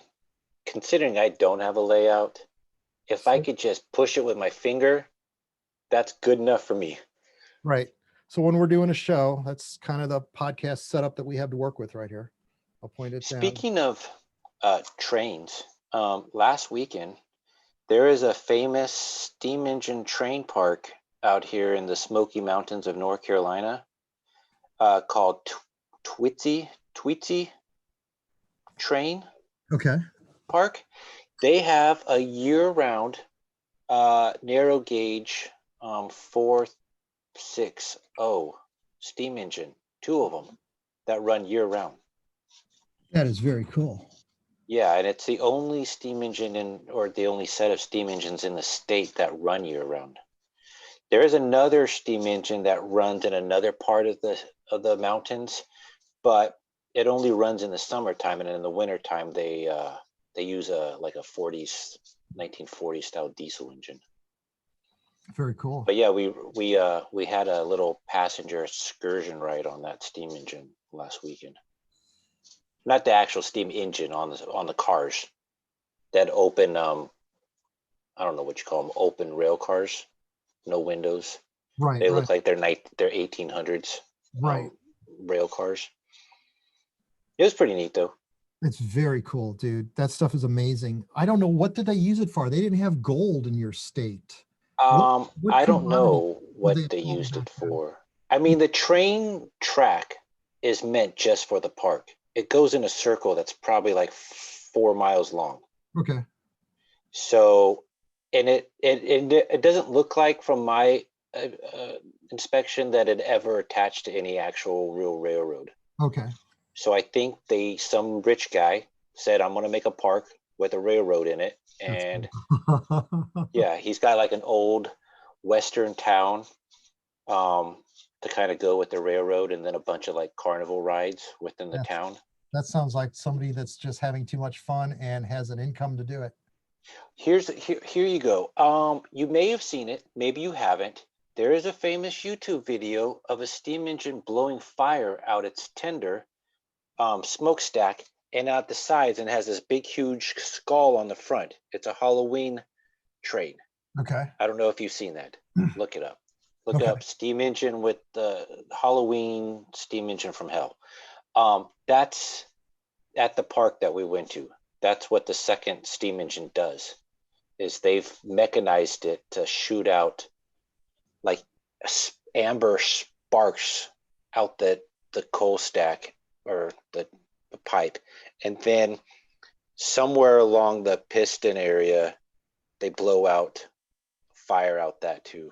Very cool. And then they got this big huge skull. It looks like a train from hell, and that's what they were going for. I love the narrow gauge stuff that used to haul the gold out of the mountains. Again, we're going back to 1870, 1880, 1899, 1894. Otto Mears built the Rio Grande Southern Railroad, which was 162 miles of railroad that ran through some just amazing mountain scenery that you couldn't hike it hardly. It was so dangerous. But these guys built a railroad out there, and it was the English. It was the English. It was money from England that paid for, from Europe, that paid for these railroads to be built. That's why they were narrow gauge, because that was a prevalent scale in Europe at the time, and because it was cheaper to build narrow gauge to get through those thin, cliffy mountain passes. It was cheaper to go with 36 inches rather than 4 feet 8 inches. So you didn't have to make the pass so wide neither because of that. Right. And they use that to simply, chisel out the ore, the gold ore, out of the mountains, and then haul it down to either the stamp mills or the smelters or refineries where they would actually turn it into gold. So that was kind of how that all started. And Otto Mears, for example, I remember he went to New York and he raised $5 million. I've got one of his original stock certificates from that Wow. railroad that I picked up on eBay one day for about $200, just because I had to have something with Otto Mehr's signature on it. Because again, you study the history, you're going through the books like we do the car book. Right. You go through the books, you do the research, and all of a sudden you become a part of that history. So in order Yeah. to, you model it, and then you want an artifact from the actual time. If Yeah. you get one of the railroad passes, which was a silver filigree, which silver filigree is sculpted silver and curled metal to form the words and the letters on this little railroad pass. It's a little bit bigger than a credit card. Those things are selling, if you can find one, for $6,000 or $8,000 to have an original Rio Grande Southern filigree, silver filigree Jeez. railroad pass from that railroad. So there are collectors, there are aficionados that are really, really into narrow gauge. And there's been a That's lot of crazy. companies, Blackstone Models made a lot of narrow gauge. PBL was another major company making narrow gauge and S scale.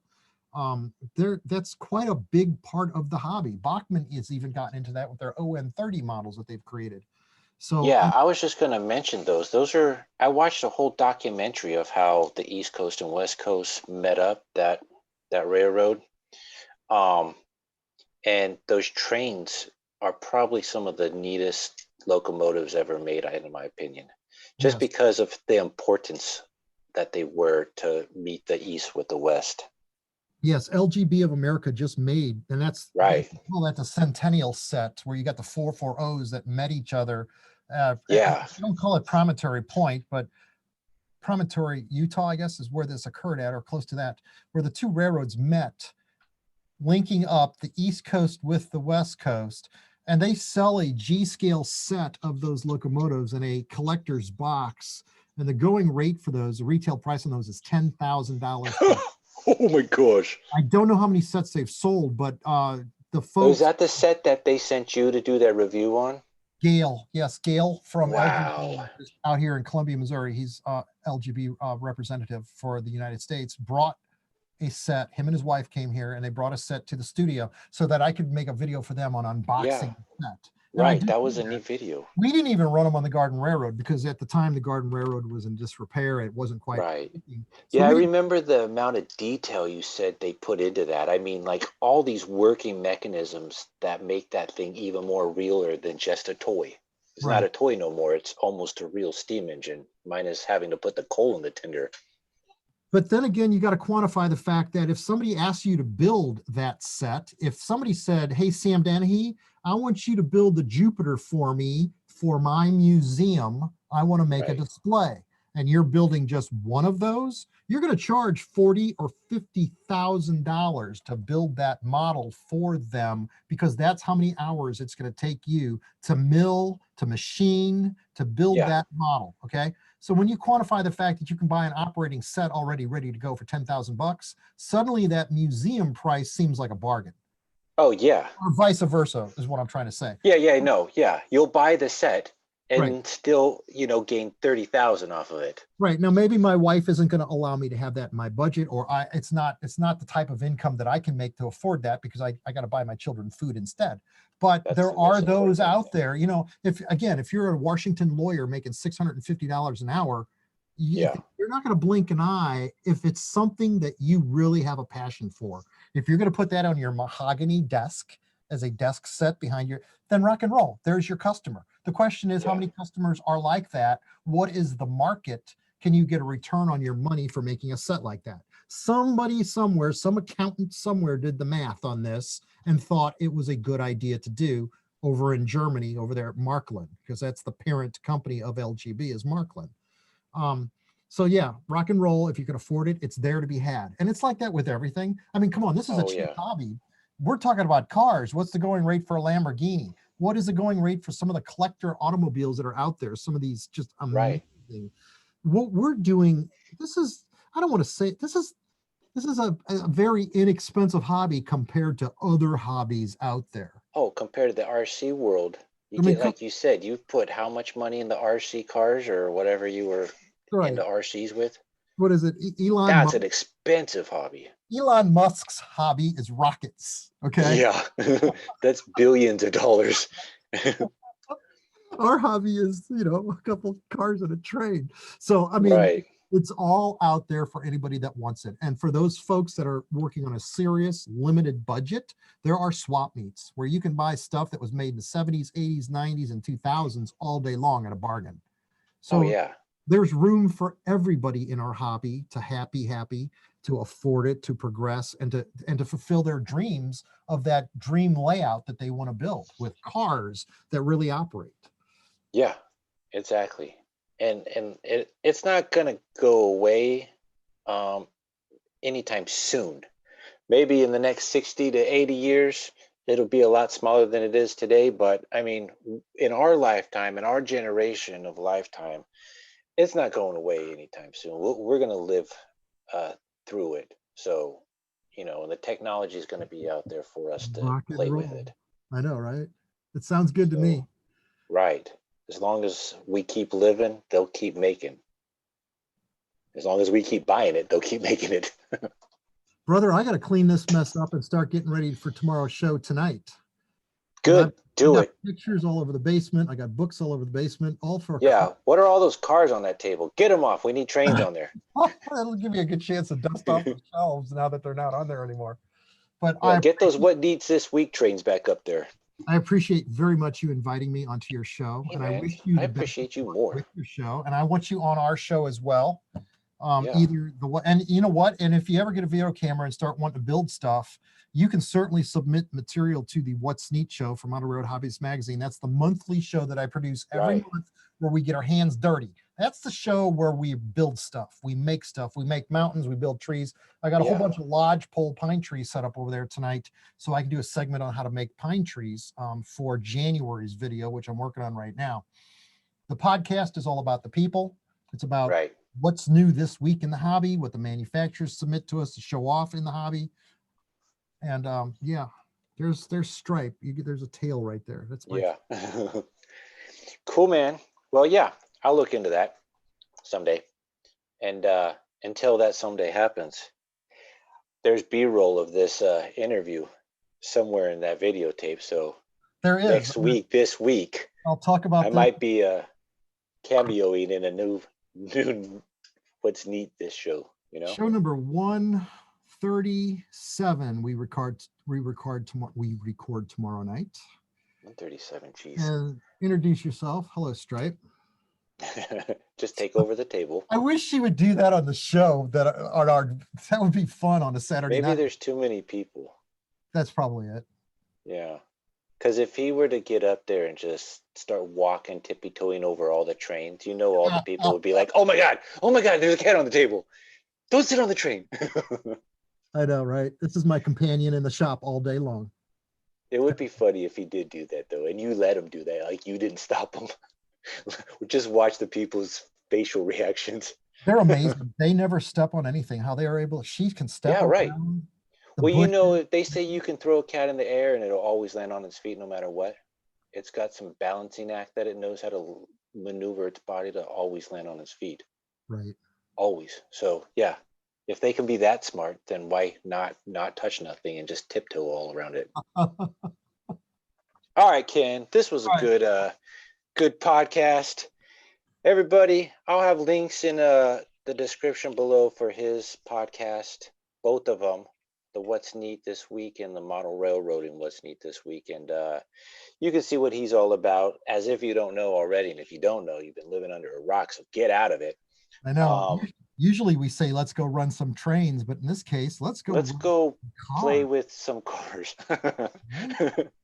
And roll credits. All right, Ken. This was cool. I'm going to stop the recording here. Everybody, you all have a good night, and see you later.